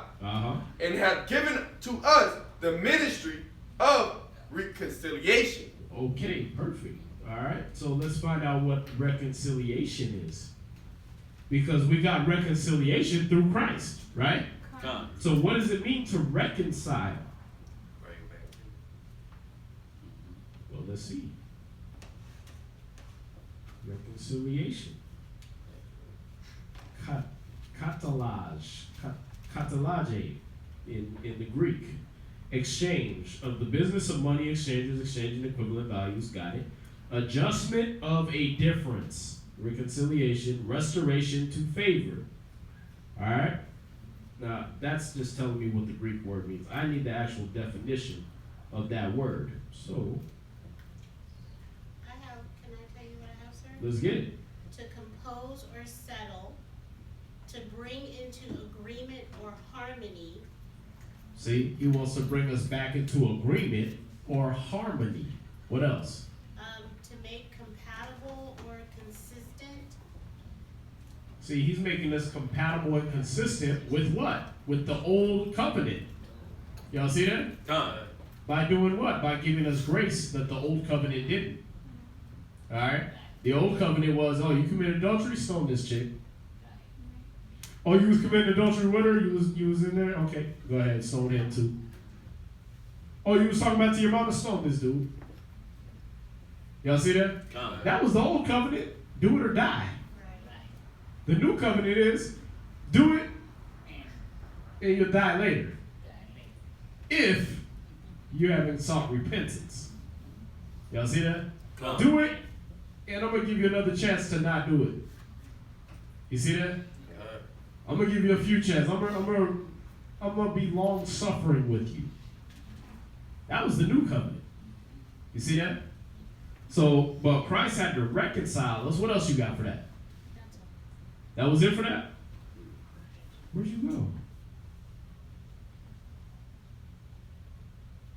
I'm saying, what dictionary you use?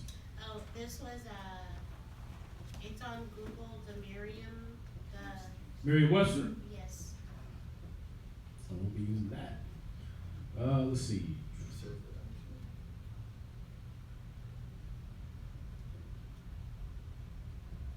We need old dictionaries, man. If y'all can get them, get them. All right, the conditional being works out. Oh, I hate when they use the damn word to define the word. Here's one, to reestablish a close relationship between, reconcile the opposing parties, to settle or resolve. Right, see, this is like lawful. There we go. That's what I needed, the legal type of definition. I'm trying to do what? What was the last one? To settle, resolve, to reconcile the opposing parties. I'm trying to settle and resolve opposing parties. See that? When we broke the covenant, we became the enemies of the Most High. Y'all see that? God. We became his enemies. So he's trying to reconcile us. He's trying to make, hey, you know what? Listen, it's just like, you might have been brother and sister growing up, right? Or brother, you got a couple brothers, little kids, right? And they're brothers. And they get in a fight, right? And you break them up. Hey, man, what y'all doing? Why y'all doing this? Y'all brothers, man. Right? Now, they was good all up until whatever happened, right? He ate my sandwich. He stuck his finger in my eggs, whatever, right? They was good all up until that point. But now they fight. Now they angry with each other. So what you got to do? You got to come in with wisdom, right? Instead of just doing the Larry Moore and Curly on them and just, right? Instead of doing that, you got to sit there and talk to him and say, listen, that's your brother. Why you doing him like that? Look, y'all need to make up, man. Shake hands. That's a new covenant you're making, right? You're reconciling it. Y'all better hug it out. You know what I mean? Y'all brothers. Y'all should be treating each other. Then they feel bad. I'm sorry, I didn't mean it. Right? She right. We brothers. Right? Okay, then they reconcile. They back together again. That's Christ doing that with us. You understand? Christ's job is to do that with us. Like, listen, yes, you can do all them laws he set down back there in the first covenant. You can do that. Look, I did it. See that? He was, for our side, like, you need to get back over here doing what he said, right? Then he goes to the Most High, the mediator that he is. Please don't smite them off the face of the earth like you want to. Give me some time with them. I'm going to work with them. Let me show them the example that they can't do it. Because they down there thinking I'm a deity or something like that. They think only deities can do that. They keep using nobody's perfect. And there ain't nobody that ever went without sin. Right? They're using that excuse. So let me go show them as a human that they can do what you said. All right? Don't kill them yet. I got this. See, he's trying to reconcile us. Y'all see that? That's what time we're in right now. We're in the reconciliation period. All right? We're talking it out. It's like if you got a divorce, but then you decided y'all want to get back together. Right? What do? You go to the marriage counselor, you go to your priest, you go to whatever, then y'all talking it out. We're working at getting back together, and you hear that all the time. We're dating again, and why? Because we want to reestablish. Now that I know you're the nigga that leaves the toilet seat up, and I didn't know that before we were married somehow. Now that I know that when you eat noodles, you slurp them up like a little kid, and you do all that at dinner time. Now I got to put up with that. Now I'm going to go ahead and make this contract again now that I know all the details. Y'all see that? That's how you have to do with people. That's what he's doing with us. We're being reconciled back. Okay, you see they a bunch of niggas, right? Like, they're going to say something and they just going to flake off and do it again. So, I died for that. All right? So you see how they do. You want to still be with them? Yeah, they still cooler than them crackers, man. It's them or the damn Arabs. I mean, I don't know what to, I'm definitely not going with them. Let me see what the Africans doing. Hold on. Let me hide my face from them. Let me see what their end shall be. And then we'll go give my glory to another nation. Let me see what they doing. What the Africans doing, man? Maybe they'll worship. Oh, he got his head all the way up the cow's ass. Are you serious? I seen that. I don't want them. Let's see what the white man do. Ooh, is he all the way in a dog? I'm good. What the Chinese doing? Oh, they eating the dog that the white man had his penis in. No, I'm good. Let me go back to Israel, man. Let me see what they do. Let me see if they got right yet. See if Christ went and got them right back. You know what I mean? They get there. We can work this out. Y'all see that? God. That's how this is playing out right now. We in that reconciliation phase before the new covenant. All right? So that's Christ's job, is to reconcile us. How is he doing it without physically being here on earth? He gave us the covenant again to read over, the contract again to read over, and then he says, study it this time, all right? Don't just sit there in the wilderness going, come, yeah, I'm on, all right. When do we eat? Y'all see it? That was our dumbass mistake the first time. We was just sitting there agreeing to stuff so we can get out. Can I just get out this heat and go back to my tent? Yeah, I'm on. All right, you done? And then what? Why? Then as soon as he go up the mountain, we over there worshiping a golden cow. Like, nigga, you just said you weren't gonna do that. You just broke the covenant as soon as I turned around. Oh, I wasn't really listening. Was that part of the contract? He was talking a long time, Moses. See, so now Christ put it down, put it in ink, gave it to all the people, that he made it so everybody can read it, and this way we can be reconciled. Do you really want to serve this guy? Because you got cats don't want to serve the Most High when they find out he killed people. Yeah, that ain't my God, man. I'm gonna go join Hinduism. I'm just gonna be peaceful as a Hindu cow and just be one with everything. See that? Right, because once they get in the book, they're like, my God ain't politically correct. He's gonna be smashing babies and stuff. Damn, man, he let his people end up eating each other. That's messed up. Well, you serve him or not. This is what he is. Now you know. Y'all see that? So we get to re-sign the contract to say, now that I know the Most High, now that I know his personality, now that I know this is the way he rolls, do I want to serve that person? Y'all see that? And now you get to agree again. Now that he knows that we ain't them holy people that he thought he made us to be, right? Now that he understood that he cut us off and was like, I ain't dealing with y'all no more because I'm mad at you. Now that he knows we that adulterous woman, he can come back and only take the ones that actually gonna be faithful. Yes. Y'all see that?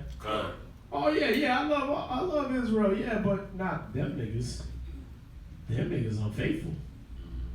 I ain't signing on with you. See that? Shoot, you ain't gonna get me caught up in that.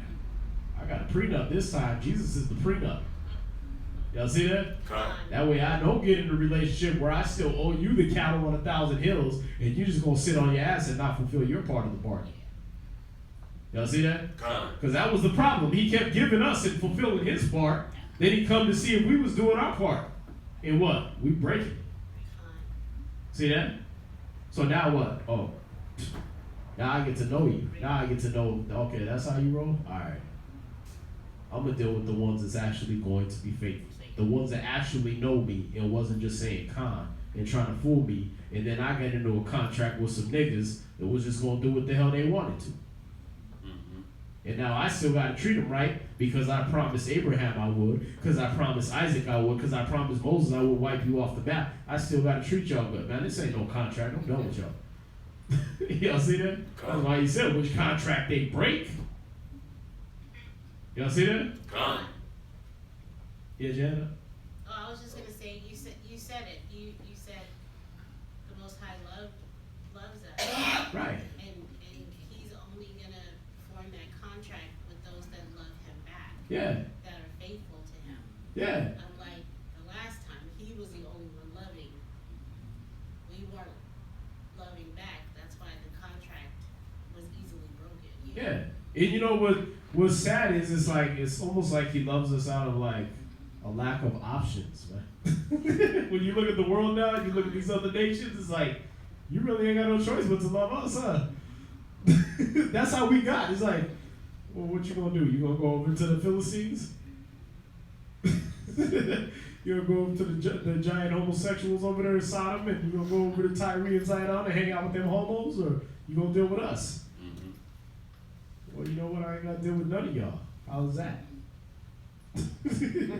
I'll just hide my face from all of y'all till y'all figure it out. What's that, sis? So I say it's the same, but when Christ we are saved by His grace. Right now we're supposed to ask for forgiveness. There you go. Ask for forgiveness. Right. You don't keep on when you ask for forgiveness. You don't keep on doing the same thing because you won't be forgiven. There you go. Is that not the same thing that happens in a marriage, right? Okay, your man went and slept with 3 other women. You caught him in there with your sister and everything. And then you like, oh, no. And then he, baby, give me a chance. I'm sorry. I didn't mean it, right? You got to say I'm sorry first at least. Yeah, You can't just come back like, you know I like your sister. Go make me space. You know that. You're like, nigga, you get stabbed. Right? So in a relationship, somebody would have to apologize, right? Somebody would have to say, I'm not going to do that no more. And that's what the new covenant is now that you know everything, now that you've been well studied in it, and I've given you this time, now you can sign the contract if you're ready. Because now you know you do have to do this. Y'all see that? Just listening, it sounds like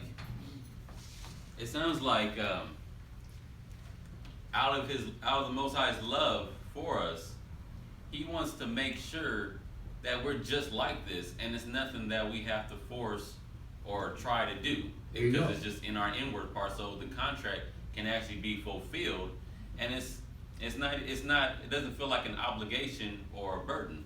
That's what He's angling for now.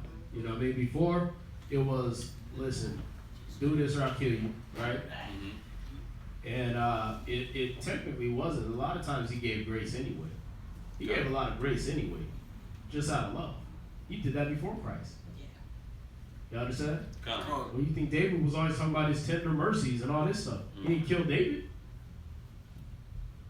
right?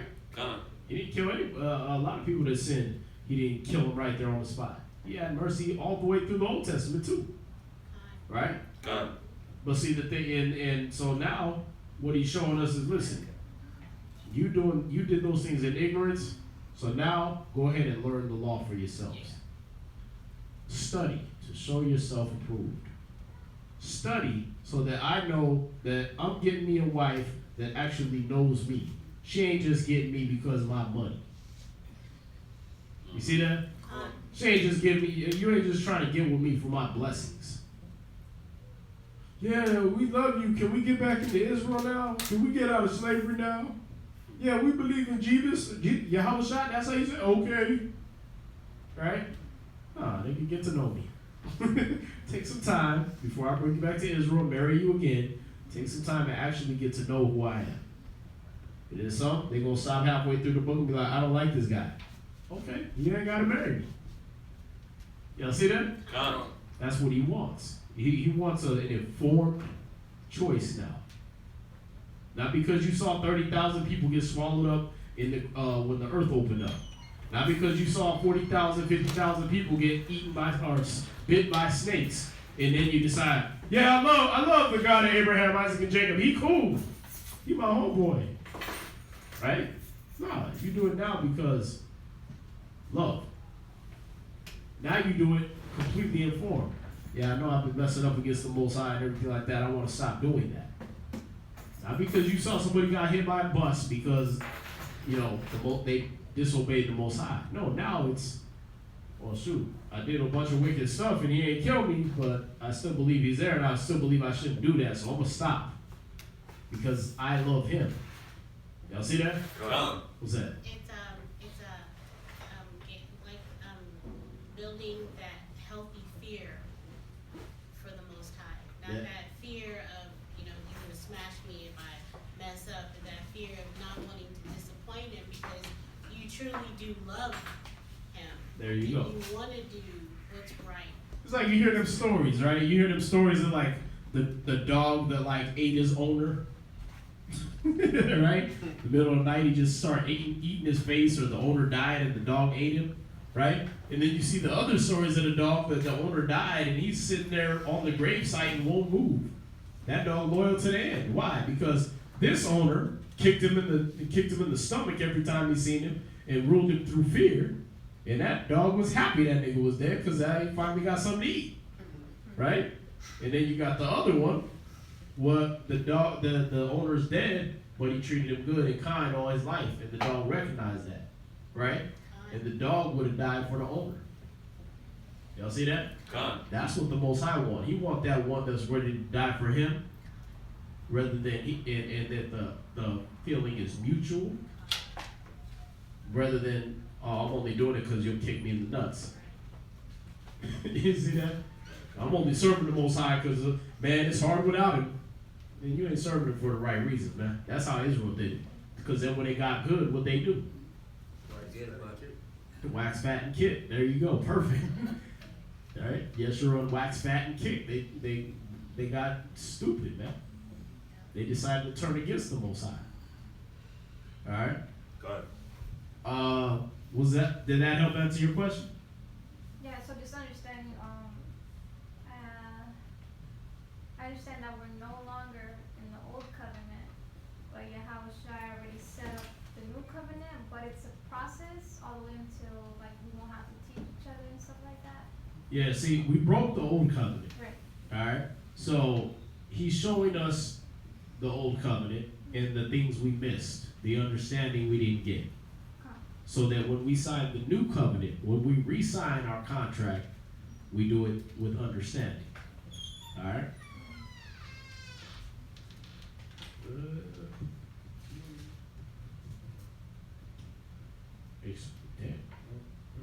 Oh, that's because of the slow internet. Okay. Explain 2nd Ezra chapter 1, verse 24. So this will probably be the last question. One day, we're going to have a class. Right? No, we have classes sometimes, but there's certain knowledge I would like y'all to have, but certain things need to be answered also. All right, so it's all good. The questions are great. We love them. But sometimes we're gonna be doing class where we actually gonna get some of these histories, because I notice a lot of brothers and sisters, they don't know their histories, they don't know certain dates and things like that. Y'all need that too. All right. That's why I wanted to go through the Revelations and things like that, because these are actual periods of time it's covering. And you'll be able to break those things down and know how we got to this position. All right? We like going over to Deuteronomy 28 because they give dates. We like going through the slavery breakdown and things like that because they give dates and historical evidence and books you can look into so that you can actually find why we're saying what we're saying, why you believe what you believe, and you'll be able to prove it thoroughly and confidently to others. All right? So where we at? 2nd Ezra chapter 1, verse 24. What shall I do unto thee, O Jacob? Thou Judah, wouldest not obey me. I will turn me to other nations, and unto those will I give my name. Perfect. That was just the topic we were going over. All right? That was the exact topic we was going over. 2nd Ezra 1, verse 24. I'm going to give my face to other nations, man. You know what? You a whore of a wife. That's what he wrote all through Jeremiah, right? You got a whore's forehead, you a hoe, you dirty, you filthy, you skank, right? Then in Ezekiel he said, man, you worse than a hoe, man. Hoes bang people and take money from them. You giving all your gifts away to the people that bang you. You taking it for you getting it every which way and giving the people that banged you gifts. Y'all see that? So he went that far. He's like, I'm done with you, Israel. At the time of Malachi, I'm done. You ain't going to hear nothing for me. Christ up there, Dad, please don't kill him. Let me go talk to him.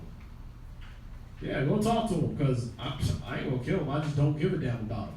I'm going to let the other nations have him. That's what he said in Jeremiah, right? Was it 2:14? Is Israel serving, is he a homeborn slave? And then it says about the nations coming around to devour. No, my heritage is under me as a speckled bird. Oh, when you put Jeremiah 2:14. No. Oh. 8:12, I think it is.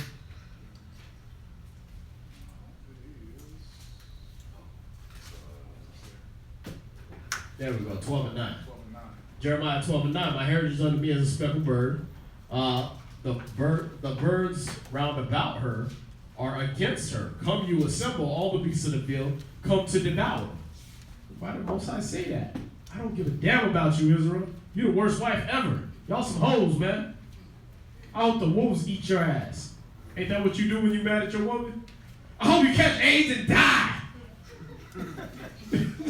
I hope a bus hits you after you catch AIDS and it don't kill you and you live in the hospital and then they inject you with pepper instead of, you know what I mean? You like, ooh, damn. Because you a hoe. Right? If you're a man and you ever been through that, you know what that's about. You know how them feelings are, right? You was made in the Most High's image. That's why you act like that. He did the same thing. He just long-windedly called you a hoe. And then after a certain point, he said, I'm done with y'all, man. Then when you get to Ezra's, what he's talking about in Ezra's, 2nd Ezra's 1 verse 24, what shall I do unto you, O Jacob? You, Judah, wouldst not obey me. So you wasn't a good wife. I'll turn me to other nations. I'm going to give me a different wife, man. You garbage. Y'all see that? God. Only problem is, you under my law until I die, and God can't die, so. Damn, I'm stuck with y'all forever. I'm stuck in this damn contract forever. Are you serious? No. I'm going to put you in the dungeon. I'm going to let y'all get tormented till you learn to treat me like a husband. See that? God. But meanwhile, I'm going to make you jealous with this other girl. See that? Be on Snapchat on dates with her. Look at me and Joe Osteen kicking it. Look at this big ass house that you would have lived on. Right? Look at Esau over here living it up on all your gold and your oil. See that? Look how I bless them. Y'all see that? God. That's how he did. Look at the Chinese, man. Even though they eat puppies, I got them living nice. They got their own nation. You ain't got nothing. Where's nigga at? Where's that on the map? Nowhere. Y'all see that? He made us jealous. He was doing that to provoke us to jealousy, like you read in Romans 9, right? He did that to provoke, or is it 11? To provoke us to jealousy. That's exactly how a husband and wife deal, right? That's how you see this on earth with husband and wife. Why? Because the Most High said he espoused himself. He espoused us to him. He married us. We're his wife. Y'all see that? God. So he deals with us like a bad wife. He said, I'm going to go deal with the other nations, man. What does it say? And unto those will I give my name, that they may keep my statutes. Man, go ahead and let them deal with me, man. Shoot, I'll let them even know my name, man. Even though they say it wrong, but you know, whatever. As close as they can get. You know what I mean? Yeah, Yahweh. Yahweh, we love you, Yahweh. Right? He gave it over to the damn opposite of us. Like, I'm gonna get, you know what? It's like you get a bad woman that, like, she tall and slim and whatever, right? And then she start being a hoe on you. What you do? You know what, man? I'm gonna give me a fat one that appreciate me. I'm gonna walk her across you all day long, and I'm gonna get her a car, even though I never did that for you. I'll make sure that she never got to pay the bills, even though I never did that for you. Right? I'm gonna do all this stuff for her because you treated me bad. You did me dirty. Y'all see that? I'm gonna get the total opposite of you. So what did he do? He went to Esau. Gave them all everything. Then Jesus, right? The Amalekite Edomites, right? They over there, Yahweh. He gave his name to them.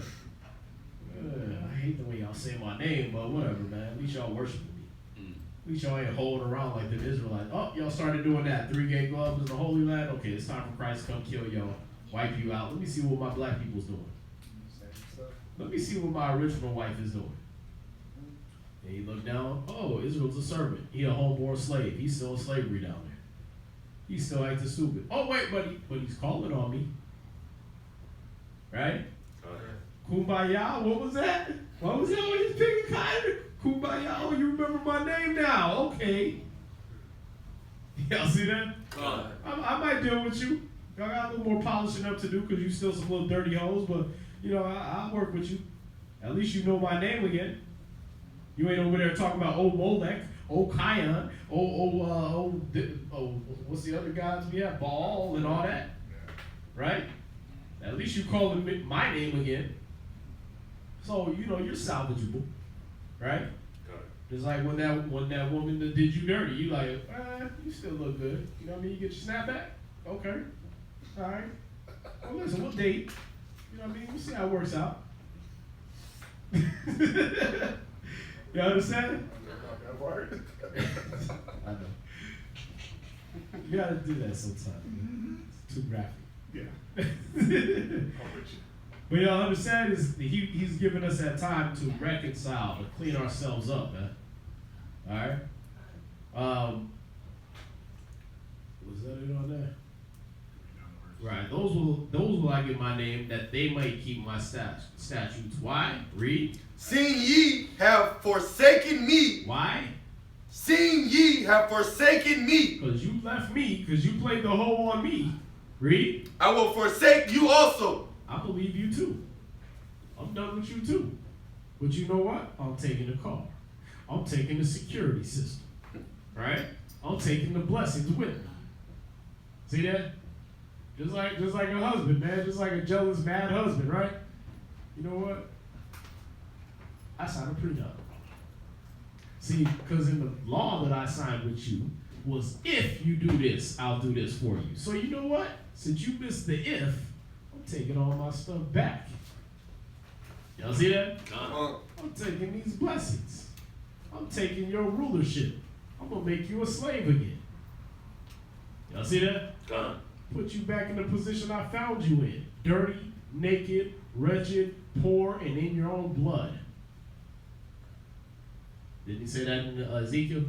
He found us in our blood and he washed us up and he cleaned us up and he beautified us and he gave us jewels and everything. Okay. Yeah, you got all pretty, you want to go hold around on me as soon as you could get. You couldn't even do the pretty woman. You couldn't even just live in the house and just be happy. Remember Pretty Woman, that movie? Yeah. Yeah, like you couldn't even do that. I found you, you was a hoe, and I cleaned you up. You couldn't at least keep yourself right for me. Y'all see that? Nah, see, like, listen, I'm gonna go deal with these other nations, right? I'm gonna let them call on me. I'm gonna answer their prayers. When they say, "Oh, Jesus bless me," I'm gonna bless them. All right? Why? Because you left me. Read. When ye desire me to be gracious unto you, I shall have no mercy upon you. See, when you want me to be gracious to you, I ain't hearing it. When you want the benefits of me being your husband, sorry. You divorced me. You cheated on me. You didn't keep your part of the bargain. So no, you ain't getting that. All right? Go ahead. Whensoever ye shall call upon my name, upon me, I will not hear you. For ye have defiled your hands with blood, and your feet are swift to commit manslaughter. See that? Why? Because y'all wicked as hell, man. Alright? So, you know, you can read on down through there, but yeah, hopefully that helped explain 2 Ezra 1 verse 24 to you.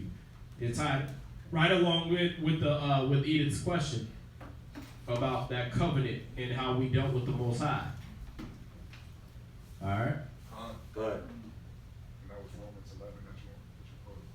Romans 11? Romans 11 and 11. Yeah, that's right. 7 down to 11. Read that. Romans 11 verse 7. Romans chapter 11 verse 7. Uh-huh. What then?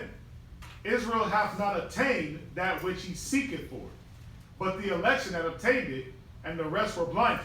There you go. See, so he's showing you Israel didn't obtain that love affair with the Most High that they wanted. That's in their spirit. Right? But the elect have. The elect have chosen to follow him. The elect have said, yeah, I know the contract. I know what kind of man the Most High is. I still want that. But the rest, they like, well, I don't want a God that kills babies. What do you mean he does evil? I'm not about that. What do you mean he wants me to fulfill my end of the contract and be a good wife? No, Y'all see that? No, he don't want the ones that back out, this cowardly, that don't want to be married to him. Okay, bye. I got these ones. The elect will obtain my mercy. The elect will obtain my blessings. And you just be blind as hell. All right? Go ahead. According as it is written, God hath given them the spirit of slumber, eyes that they should not see, right, and ears that they should not hear unto this day. Right. And David saith, let her table be made a snare, and a trap, and a stumbling block. See that? Yeah, go on, Hope. You go do what you want to. I hope you get killed doing it. Hope you sleep with the wrong nigga and he gave you AIDS. Right? That's how he's talking with us. Like, listen, let your way be a stumbling block and a snare. I hope you fall over yourself. I hope you die. I hope something bad happens to you. Because you ain't doing it with my mercy and my protection. Read on. And a recompense unto them. See, and let that bite you in the butt. Go ahead. Verse 10. Let their eyes be darkened that they may not see. Right. Go ahead. And bow down their back always. See? Yeah, you're going to always bow down your back. That's how hoes roll, right? You always going to be bent over. You go live like that. You ain't getting this love. You ain't getting this mercy. Go ahead. Verse 11. I say then, have they stumbled that they should fall? God forbid. See, but even in that position, we didn't stumble that we should fall. Even in that breakup, we didn't stumble to where he's like absolutely done with us. Why? Because the other nations is so much worse. They're so much worse. He gave this Bible, put it in every corner of the earth, man. And these niggas will sit there and still be playing with a cow's vagina. You know what I mean? They're still over there raping puppies. They still over there eating dogs and octopuses and squid and just living their whole life spiritless as hell, right? No rhythm, no flavor, no life, no passion, right? That's how they live. Even when he goes to the Edomites, it's like our twin in some respects. So they like, you know, they got the passion, but it's like you're not inventing nothing new. Like, yeah, I'm trying to listen to your music, Eminem, but all you did was what niggas been doing for 50 years before you. You just did their thing. When you gonna make your own stuff? I heard this with the Jews. Man, all you doing is making me miss my old girl. See that? That's what they did. Everywhere he went, all they was trying to do was emulate us. All that does is make you remember your first relationship. Y'all see that? Like I said, brothers can understand this. You know, when you ever leave a girl and then you get with the other one and she knew that girl, what's she trying to do? She trying to do the things that you liked in the other one. Don't do that. Right. You don't make me run after her. I miss her now. You know what I mean? No, don't take all the little hearts out the Valentine's Day bag and organize them into sentences. She used to do that. Nah, I miss her. Right? You start booing. Oh, baby, did I do something good? No, I miss my girl. Right? That's how he look at us now. When he look at these other nations, they just making him miss us. And what we used to do for him, how we was innovative in it. How we used to come up with new ways to praise him and worship him. Y'all see that? Because that's what we do for everything else. We come up with new ways to worship money, sex, cars, everything else, right? We come up with the most banging ways to worship those things ever. So all the other nations are like, hey, I like how he's singing about drugs, right? Percocets. What was this too? Percocets. Right? Like, that actually sound hot. Until I realized that this nigga's talking about straight up drugs. I'm over here like, Percocet, wait a minute. What am I singing? But we made it sound so hot that we didn't realize he was just reading us prescriptions that he was on. You know what I mean? Like, we didn't get it. Like, this nigga crazy and they gave him a prescription. He like, so I take what? Molly's and then Percocet or Percocet Molly. Okay, I like how that sound. We need to get a beat for that. We do that for drugs. We did that for the Most High, man. You understand? That's why he loved us above all nations, man. We had spirit to us. You understand?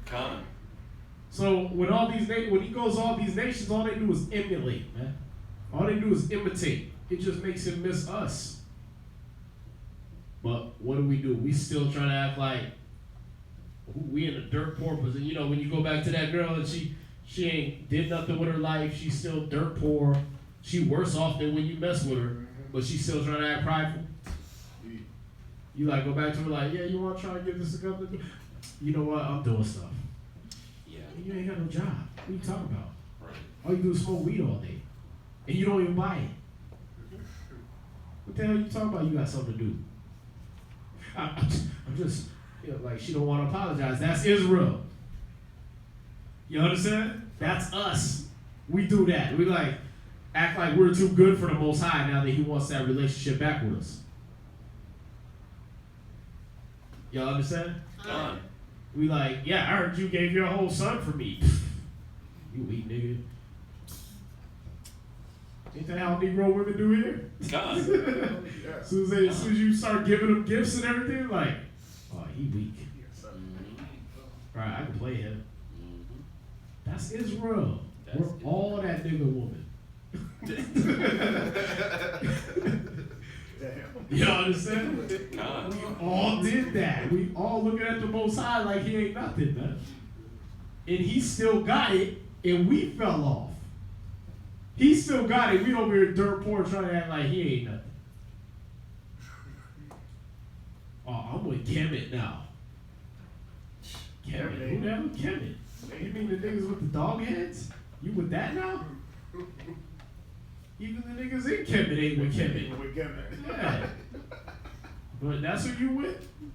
Like I said, if you can picture this as an actual relationship playing out, that's why I keep bouncing back and forth. You know what I mean? Because that way you can understand how deep our relationship was supposed to be with the Most High.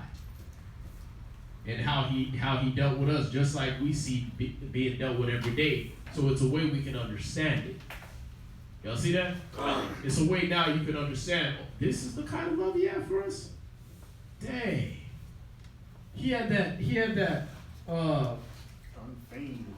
that Teddy Pendergrass, that Boys to Men, I'll make love to you like you want me to love. And what did we have? We had Nicki Minaj love. We had Eat the Booty Like Groceries love, old girl. Right? Yeah. We had that. What you gonna do? What have you done for me lately love? We had that kind of love. And He had that I'm down on bended knee love. Y'all see that? Damn, we messed up. We had a good one. We over here kissing Esau's butt, and he ain't doing nothing for us. We over here serving Kemet, and Kemet ain't doing nothing for us. Like that nigga said on the thing, man. I was like, yeah, he said the same thing I've been saying forever, just louder and more cuss words. But like, when the hell in Africa did Kemet ever send a ship over here to get your ass? Right? God. They still a country. They still black people in Africa. Why didn't they come get us? Well, they send ships, but not to come get us. Right. Come get their couch. Come get their car from over here. Right? They don't come get us. Come on, how many people could they put on a crate in one of them big old giant crates, man? We gotta ask the Chinese. They be doing it all the time. Come on. Standing or laying down. Right? Either way, they get them in.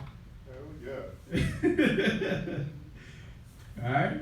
Well, I mean, that's the thing is he took that relationship from us and he played it out just like a regular marriage, so we can more relate to Him, so we can see it go on in the world every day, and then we can say, dang, that's the love the Most High have for us. I want that back. You understand? All right. So we'll just retitle that, man. We hold out on the Most High.